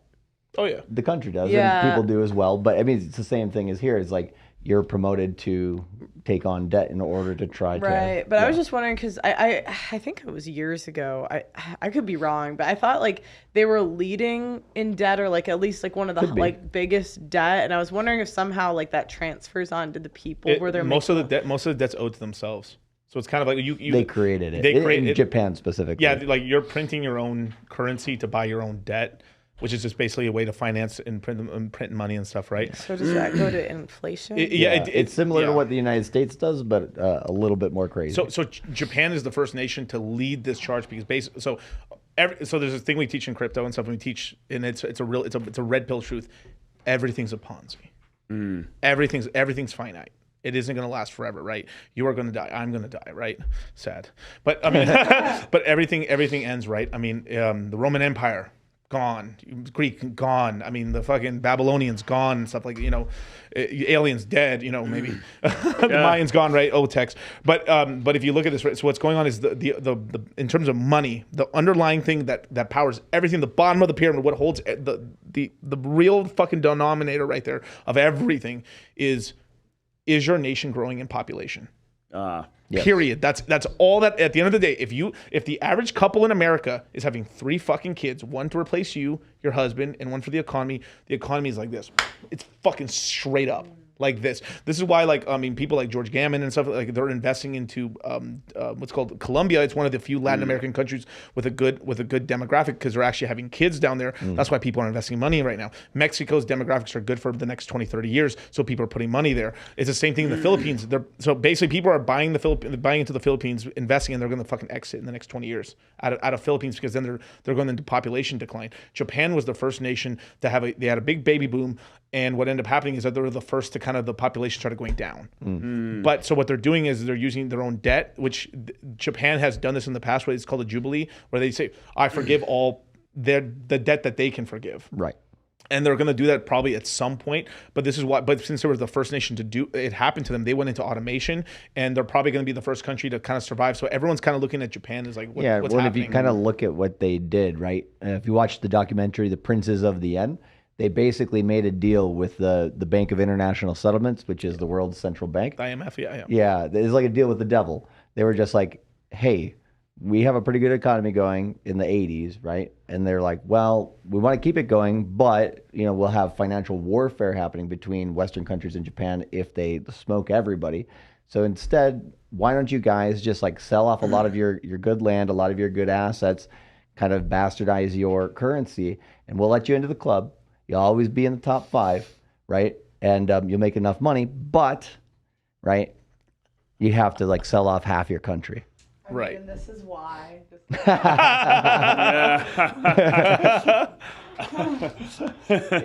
gonna take credit. All the trad cons have been bringing this up again, and I am soliplistic or whatever as a woman, so I'm just taking credit for that. Yeah, whatever it is. But that's what's going on there. So this is a really fucked up stat right here.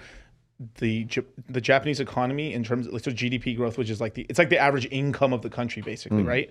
It's been the same since 1994. Wow. It's 2023. And why is that? That's exactly the year that the bank. Well, it was like 1987 and 1994. That 7-year period was when they basically did that. So why are people having kids in Colombia then and not? It's just other places. There's a lot of moving there. They've kind of fixed a lot of things down there. Like it's because there's a lot. Basically, what ends up happening is just basically. They've managed to fix a lot. It's not perfect. They'll manage to fix a lot of things. There's been a lot of reinvestment, and there's a lot of money flowing there. So people are just, locals are having money from Westerners coming there, and they're starting to be jobs, right? I mean, like Colombia's a great place. I mean, you've been to Colombia. Oh yeah, it's man. fucking awesome. Yeah, I love it. Yeah. But Argentina's another one. It could be, but it's run by fucking Nazis. But like Argentina's, like it's literally demographically, and if you actually look at it in terms of its actual land, it should be a fucking powerhouse. It has some of the best. They're screwed though, aren't they? The economy's screwed over there. Yeah, because what ends up happening is because they're Germans. That's what it is. I mean, let's be for real. Like, there's a lot of evil shit happen down in Germany. What they do is they get their currency good, and what they start doing, they start printing the money, and then they've hyperinflated like 3-4 times in history already. Like the tequila crisis almost took them out again and stuff like that. I mean, it's insane what ends up happening. Nigeria has the highest birth rate. I was just curious. Yeah, it's a couple Latin American countries. Those Ponzi schemes they're selling. Yeah, like mostly. Look, so basically, South Korea has the lowest. Yep. Yep. Wow, I didn't expect that. They're doing real bad. 0.63. Damn. I thought Asia was like well. No, they're top. They're top. Most of Asia is it's going down. It depends now. on how because what do you call it? India and as well as China. That skews. I've never counted India as like Asian stuff, but it depends on how you look at it. It's part of APAC. Yeah. Just what's your perspective for Mexico though, in terms of say feminism and westernization creeping in? Do you think it's still machismo right now. We've got probably like 20 years before it goes to shit. Probably. Yeah, because I mean, I was in Mexico City in January. I've been to Mexico a few times, and we think it's great from a perspective of like coming from London. But an old schooler would be like, "What the fuck's going on? These bitches? Why are these bitches half fucking naked and these pouring themselves out?" I mean, it's like I went in the 90s. It wasn't like that. At most, a girl was wearing some booty tight jeans. At fucking most, and that was crazy. You know what? I kind of noticed like trends and. It seems like the 40 to 60ish year old women are just like the shitty wives. Like they got So like this is kind of how I categorize it. 40 to 60-year-old women, like they got married and maybe they're not too much of whores, but they're pretty like miserable wives. Like they kind of nagged for a lifetime, didn't know beg. 'Cause that was like the first wave of propaganda that kind of just and they're living through their daughters. Yeah. Well, the generation above them, like 60 to 75. And by the way, the 40 to 60-year-old women, those are the ones that got divorced. Yes. And the 60 to 75, they separated. A lot of them separated, but they didn't divorce. They actually stuck it out. They stayed married. But they really weren't. It seems like when I've interviewed women of all ages, it seems like the 80 to 100-year-old women are the only ones with like the obey your husband mindset, where the other ones will push back under 60. And there's kind of 50-50 with the 60 to 75-year-old. I mean, these are just the trends I see. No, yeah, I mean, I can see that. I mean, this is why, like, I mean, we're basically the second. I mean, developing nations. They're just a cycle, a generational cycle behind us.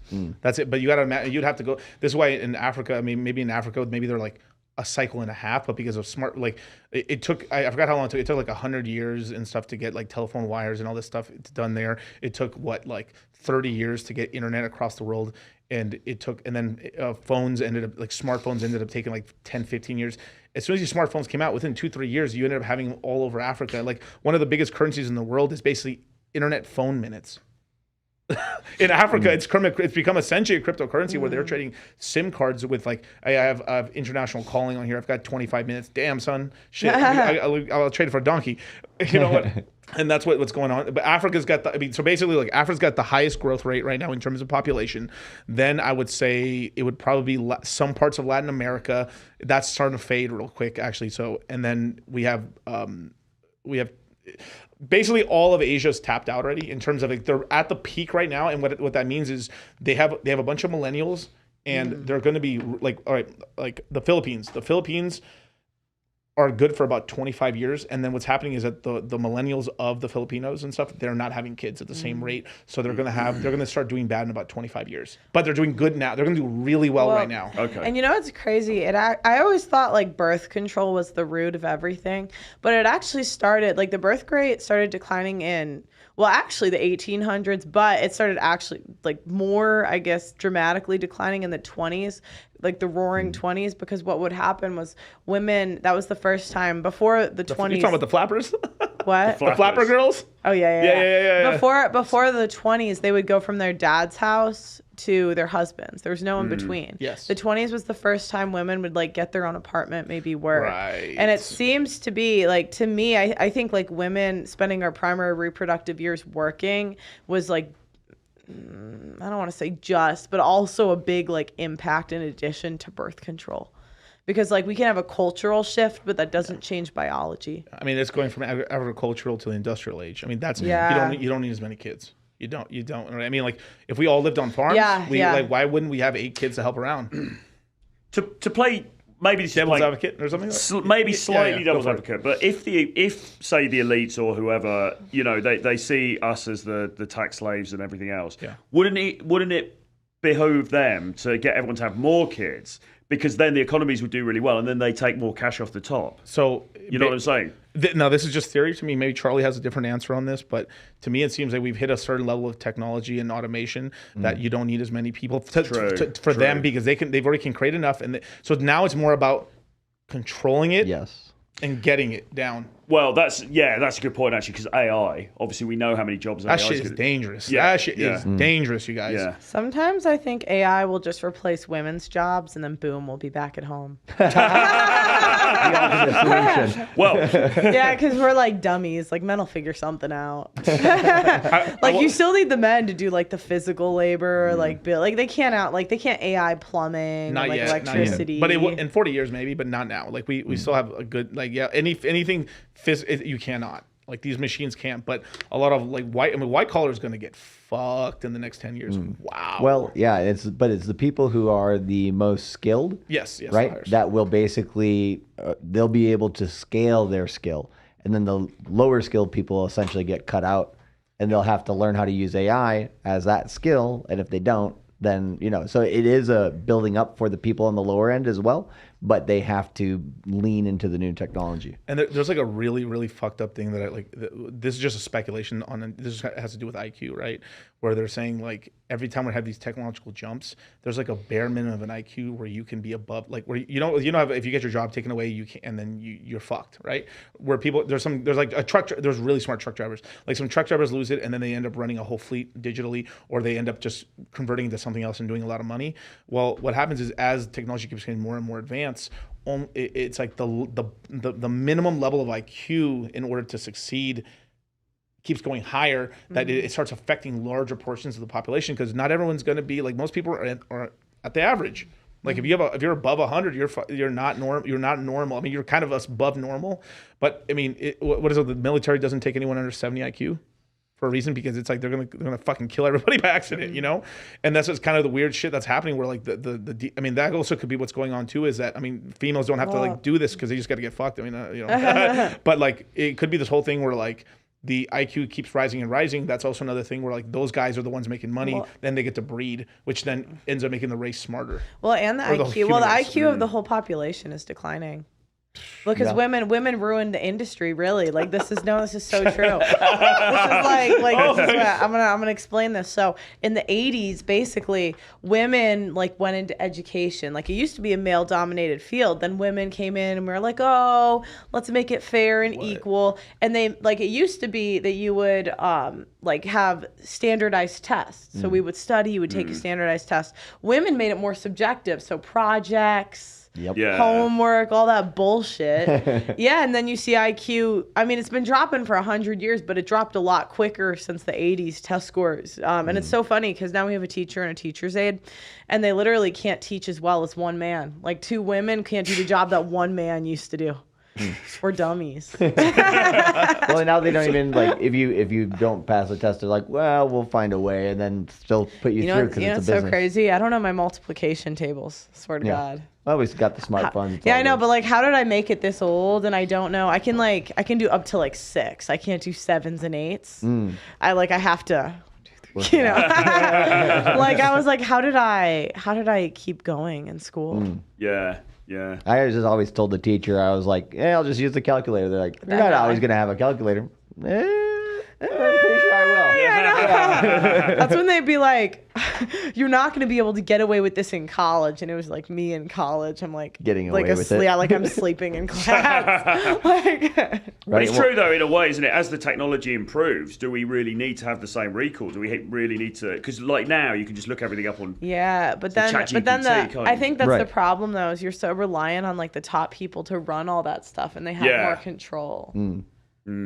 Yeah, well, and then it's like, okay, well, what do you want to use that brain power for after that then, right? Yeah. Like a lot of it is creativity, I think. Yes. Yeah, because the more creative you are, the more you can use those technologies. Yeah, absolutely. Yeah, like absolutely. It's crazy. I get paid to just like tweet. Like this is what humanity has evolved to.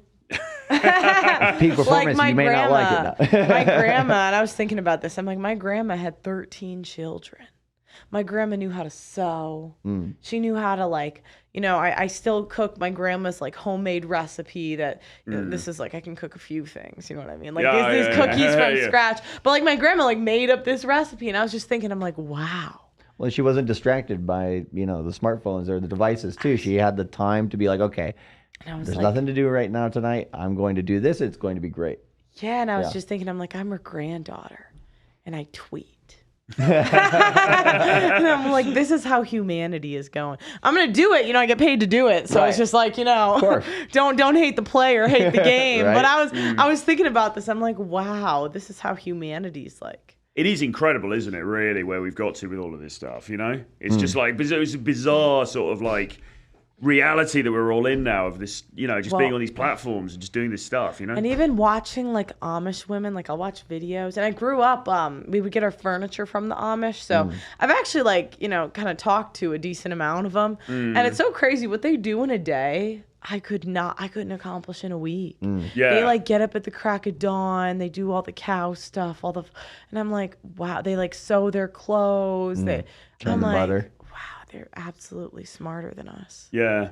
But that's the problem, isn't it? Because most people are not gonna. I'm not saying you should become anyone should become Amish, but most people aren't gonna want anything approximating that lifestyle, are they? Because they want to be on the yacht. They want to be on the yacht with Drake in Miami, right? You know? Yeah. And he hasn't like, invited me, which is so crazy. It's so crazy. Yeah. But you know, it's like everyone wants this lifestyle that we see portrayed on Instagram and everything else, and it's like. I don't know. I don't know. I don't think there's any going back from this, is there? Really? You know? Yeah. We just get more and more Darba. We get more and more Cardi B-ified until the world blows up. Right. It's like what do you call it? Pandora's box. Right. Once you go down that route, it's just going to kind of go to its ultimate conclusion. I think it was Nietzsche back in like the mid 1800s, a German philosopher. Yes. And different. He did a bunch of different stuff. actually- He basically said this: we're going towards a ultimate technological society where you have no connection with nature anymore. So in order to kind of go back to that, like you were saying before, go back and kill some chickens, right? Oh my God, they have know. feelings, Well, all that maybe- stuff. But what you have to do that in order to have a balanced life and get out of the bullshit, because it's like you have to go to one extreme because we're already in one extreme. Well, maybe the devil will like come and kill us all. Like sometimes I think I'm like maybe we're just like going towards the end of time. Oh, I that's really Klaus think Schwab, I was thinking about this. Have you ever thought about how because the Enlightenment period was just basically like ruining the natural order of the world? I mean, this is what like arguably coming out of the Dark Ages. And it's Enlightenment and stuff. arguably. But I was thinking about I'm like, is the Constitution woke? In what way? wait. What way? Think about it. We all have. I'm trying to remember the exact phrasing of the Constitution. How does the Constitution start? You'd have to pull it up. Okay, but it says like every man like has rights or whatever. Right, created equal. Or created. Oh yeah, that was it. Yep. We're all created equal. Are we created equal? No. Isn't that kind of ruining the natural order where it's like weaker men submit to stronger men, and you actually aren't supposed to have the same rights? Because when you think about it, you have to have like in order to have the same rights, you have to have the same responsibilities. Right. When it goes back down to an ideal, right? What they're describing is an ideal, not necessarily reality. Which is woke. It is today. It is. Yeah. It I mean, depends on how you interpret it. Well, it's kind of a rabbit hole. Do you take it literally? Do you take it Constitution metaphorically? How might- much? It's still the best thing that we have right now, but it's the sort of thing where like. Is it? Yeah, it is. I mean, it really is. I mean, we've succeeded unbelievably. There's no the world will not be the way it is. I mean, fucking like the world would be in a fucking shit. Are we in the best time to be alive? We're in one of the most convenient times to be alive. Whether it's the best time to be alive or not, you decide. There's been time periods where everyone would get a piece of land, everyone would get a house. Yeah, and then the Mongols come in and fuck you and rape everybody you. Can. Everybody can. This Was is why it, we do or what is we that do what with they crypto. tell you? Because that's kind of what they always say. Like in this time period, it was evil. I don't know. I'm not like saying that this is the answer, but I'm like, was it? I mean, if we're trying to be 1,000% skeptical, you don't have time machines, so maybe like all that history was a lie. But usually, if you look at recorded history, all human history, there really is a huge vein of like historians where all human history is war. That's when we always like. This war, this people conquered this people. It's different opportunities at different times. I mean, if you look at what we have now, right? You go to this crypto shit, and you're like, holy shit, I can make, not infinite amounts of money, but I can print my own money, right? We've never had that ability in human history before. All the kings and queens, they all basically said, no, we don't want you to control the money. We're going to control the money. Don't worry about it. Now that people start controlling a form of money, right? It scares the shit out of them. So I think it's up to the individual. Do you want, all of that? If that's what you want, then go and work for it, but people don't want to fucking work anymore. I mean, quality of life has vastly improved because people today have more than some of the richest people did like 200 years ago. But we've let some social shit get out of fucking order. I was just thinking about this. I was walking around in London, okay, and I live in the hood in London a little bit. Yeah, not actually, but it's I live in this apartment building, and I was just thinking about how, and there's a lot of families in this apartment building, and that like there's a bunch of buildings next to each other, and I was like, everyone's living in these like boxes. Or just like living in these boxes next to each other, where I was like, there's been times in history where literally everyone would get a pice of land. Like I think they were like serfs or something. And I'm butchering no, this. it was more indentured servitudes, and like even if couldn't you argue that today? Yeah, you can argue that, but if you even go to the Roman times, right? The reason the Roman Empire fell is because literally, and they could use slaves instead of real people to have jobs and stuff, and most people didn't have land. The rich ended up buying all the land up. I mean, this is just like the same human. We're going through the same fucking human cycle. Opportunity arbitrage. Yeah. So I don't know. I think about these things, and I'm like, are we really free? Are we really? But have we ever? It's a personal.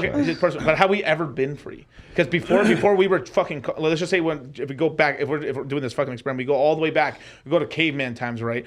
We're just trying to survive. Are we? And I wonder if a caveman and knight's like, are we really free? Every time, like my brother could die at any time. or my mother or my kid could die at any time. Well, what I would think though, Well, it's the same but as what, like what fate.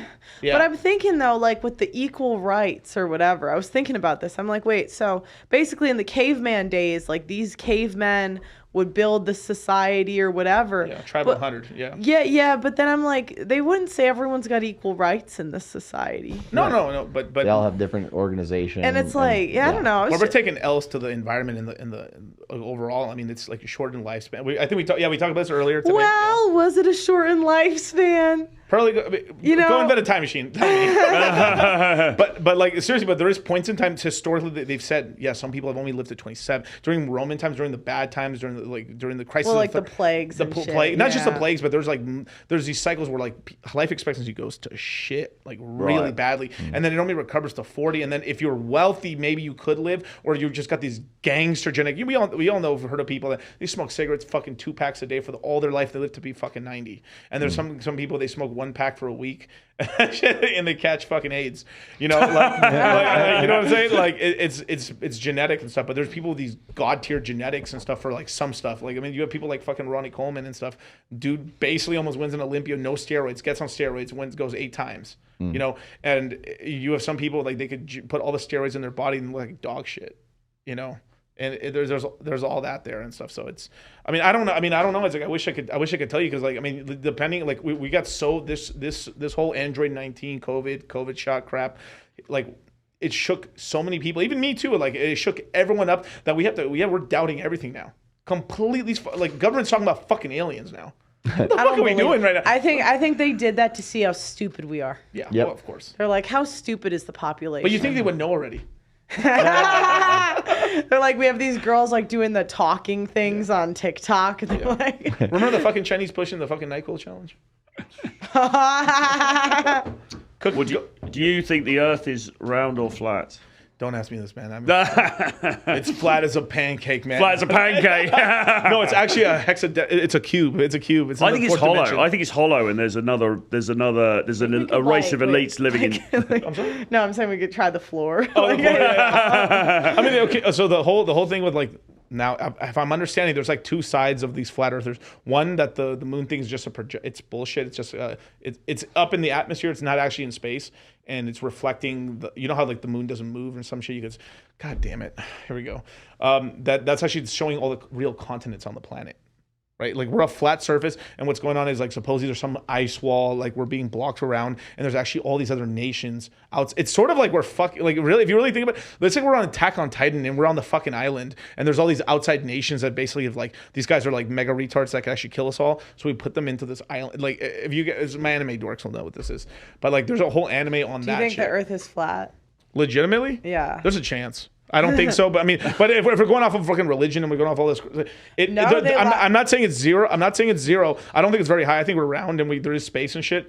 But like, there's a chance. Like the thing is, you know why I say it's a chance? They lie about everything. Everything. Like what? There probably was Nephilim and giants and shit, and like the giants mated with the fucking angels mated with the fucking women and stuff. Of course, betrayed us.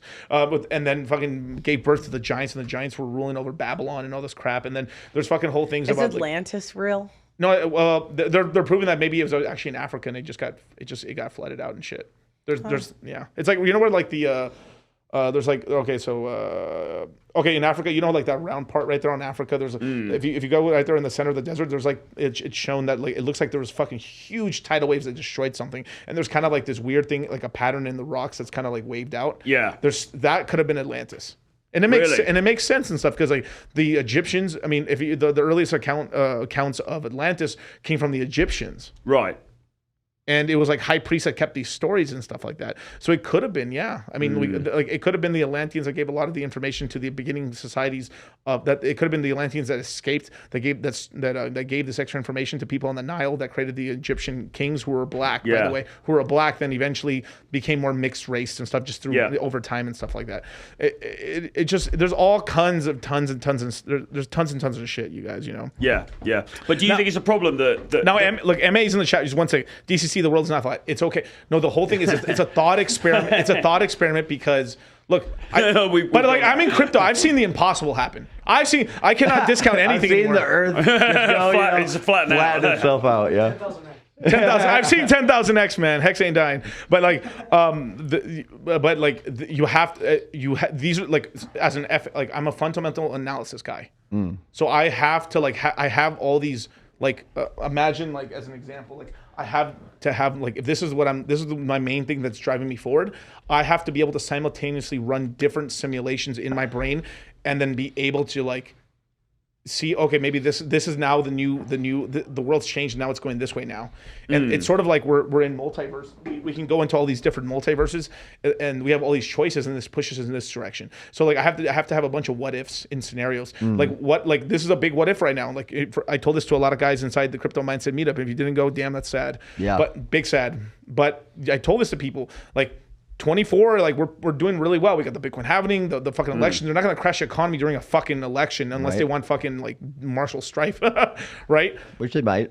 Another crisis to take advantage of, change your money. But there's a 20%, 30% chance. As we get closer, we'll know more because you can only really tell a year in crypto. Maybe in equities a little more with macro, but because crypto moves so much. But right now we can tell 24 is gonna be a really good year, and what's gonna happen is there's a good chance that if Trump wins, but it doesn't matter who wins. Yeah. And as soon as that year ticks over to January and January 2025, equities and all this shit crashes, and that way they can give these stimulus checks out for that. I have to give that a 20-30% chance. And these are things that that's why if we're in big profits in 24, take some fucking profits. Yep. Right. But a lot of people don't think because what happens to them is they just stay. No, this is what's going to happen. And me and Charlie have to be flexible. We got to be able to like if we see some fucking major piece of information like we had one outlook in 2021 and then the Fed increased rates in January and we're like fuck. Me and Charlie were like damn it, we're going down now 100% now shit. And we told guys to start selling and it was a smart move because it was over. Yeah. But that was a paradigm shift. Most people couldn't do because 95% of the fucking influencers, it's gonna keep going. We're going for a third pump. We're re-pumping back up. We're having a triple top, you guys. They're afraid to piss off people, right? Because people are pretty linear. They're like, okay, this is the case, so this must be the result that happens after that. Where, like you said, the if this then that scenario, it's a lot more fluid than that. Yeah. And so when the narrative shifts, they're like, you lied to me. So there's dynamics here. It's like weather, right? It changes. So you've got to be open to different possibilities at the same time and almost hold simultaneous views, or at least consider simultaneous views in your mind the whole time and be sort of nimble in your thinking, because otherwise you get caught out. I literally get caught at home all the time, like Kyle's and Miguel. Yeah, like I'm literally just eating and I just zone the fuck out because I'm thinking about this and this. It's like, bro, you're not eating. Oh, yeah, my bad, bro. But this is what you have to think about and stuff like that. And then but this is the other beautiful thing is like we kind of put this like if you look at the Crypto Mindset logo and stuff, it's like half a brain. One side's all math, the other side's it's like colors, right? I'm the color side of the brain. I'm thinking about like what are the possibilities, what's this and stuff. The emotional side, right? Charlie's the logical side, which is basically the graphs, the numbers, like because sometimes like I can't find the information, what's going on in the market, but the chart's saying it. Right. Or sometimes the chart's saying this and we're like, bro, we just heard all this stuff from these guys. Right. And then there's the brackish water right between there. It gets real interesting. And this is the problem. It's like why me and Charlie have worked so well is because we're shake and bake, baby. Is peanut butter and Jay is because most guys end up starting businesses with people that are just like them. And fuck, you guys are gonna butt heads because if I was a chart guy and Charlie was a chart guy, we'd be arguing every fucking day. Charlie, I'm fucking telling you, it's gonna do this. But like I'm able to like think about this way, and he's able to think this way, and then what happens is, hey, we're coming to the same fucking conclusions. What is this? What is the other? It's really crazy when we start seeing like all the data's lining up, and then that's what ends up happening when we have so much data points from all these other things that we're looking at and stuff. And this is what a lot of people in the red pill like. This is why even when I think about red pill, I look at the blue pill side, the black pillars and the red pill and shit, not the purple pill, but like, but I look at all these sides and stuff because like there's like some of the smartest people in the red pill space in terms of like sexual dynamics between men and women, or the black pillars. They're hyper intelligent guys, are just fucked on looks, or they're fucking pussies and they'd have no hope or some shit because they have a chemical imbalance. Yeah, although I think sometimes those guys, the black pill guys will say, well, no, we're all about the stats, we're all about the data, it's scientifically driven, but actually, when you look at the data they're using and you're looking at the interpretations they're putting on that data, it's flawed, and they'll often say, for example, take data from the dating apps, and they'll say, well, look at what's happening on the dating apps. Women only go for this top percentile of men. fine. But obviously, the dating apps are fundamentally skewed towards looks in the first place, right? So you're going to have a certain type of outcome there that you're not is not necessarily going to be replicated in real life, but they don't take that into account, right? Yeah, it's the same with finance, right? There's like different ways that people can get advantages, right? And it's whether you exploit those properly or not. It's not necessarily like when you got the black pill on politics or finance, it's like, oh, woe is me, there's no opportunity here. We're getting screwed by inflation, so I'm just going to give up. Right, and that's what a lot of the Zoomer generation kind of feels like at the moment, I think, because they're so far in debt. They look at the getting out of that bucket. They're just like, it's impossible. Yeah, and then comes in cryptocurrency that people are like, well, maybe I just have to be crazy enough to give this a shot, right? And then for those who do and actually put it in there, they basically can have that. You got to be a risk taker, right? Like, it pushes you towards more risk. If you're under 22, like, be all in on something. Who cares? Like your money, all the money you make from like 15 to 22 is basically useless. I mean, not useless, but like I'm not spend it on alcohol. You're gonna spend it on alcohol and this shit, whatever. Anyways, you're gonna spend it on your fucking girlfriend. You know how many people? I told this story to like your friends. Like I helped so many of these fucking kids with that. When we had all these employees, I helped so many of these kids buy coins early on. They had the chance. All of them had the chance to be multimillionaires, make $1 to $3 million, or at least make a fucking like $800,000. But the moment that they had it crossed $100,000 for them and stuff, or like.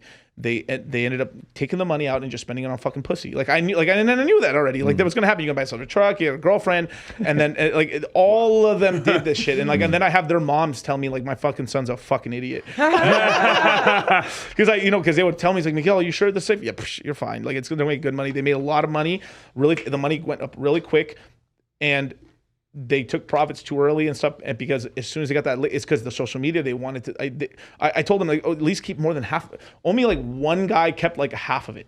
The rest of them, it's like gone already. And they did it. Yeah, for girls. For whores. No return, wasted assets. Yeah. Like the lowest quality of women ever in human history. Sorry, 1 in 25. So Pearly Things, where can people follow you? Oh, you can follow me at just Pearl. Oh wait, no, I switched my channel name to Pearl. So just Pearl? Yeah. It's Pearl now. And then Pearly Things on Twitter with a Z. And then on Instagram, just Pearly Things 1. If you want to come on, my show, which is, I bring on some women in London. If any of you are in London, DM the guy in my bio on Instagram, not me. If you message me about it, I'll leave you on scene. And the day game master himself, man, Troy Francis. Yeah, thanks for having me on, Miguel. It's been a great show. Just at Real Troy Francis on YouTube, on Twitter, and on Instagram, and on TikTok as well. So when is your next classes? When are you doing? When are you going to be teaching? Are you teaching like something here in Vegas, or what are you? If anyone's in Vegas and they want some coaching, I'm around this weekend, so we can, so drop me a line, Troy at realtroyfrancis.com. Drop me an email and we can have a chat about that. Aside from that, I'm going to be... if you're in the States, drop me an email because I might be in New York for a bit. I might be back in Miami, so drop me an email. And then beyond that, we've got a class... Myself and James are doing a class in Colombia. Nice. On, I think it's the weekend of the 22nd of October. So if you're up for coming out to Bogota... Me and James Tusk, who's one of the greatest day gamers, in operation today, and we're just going to be having a pretty wild, crazy kind of debauched few days in Colombia. So, are you going to CME?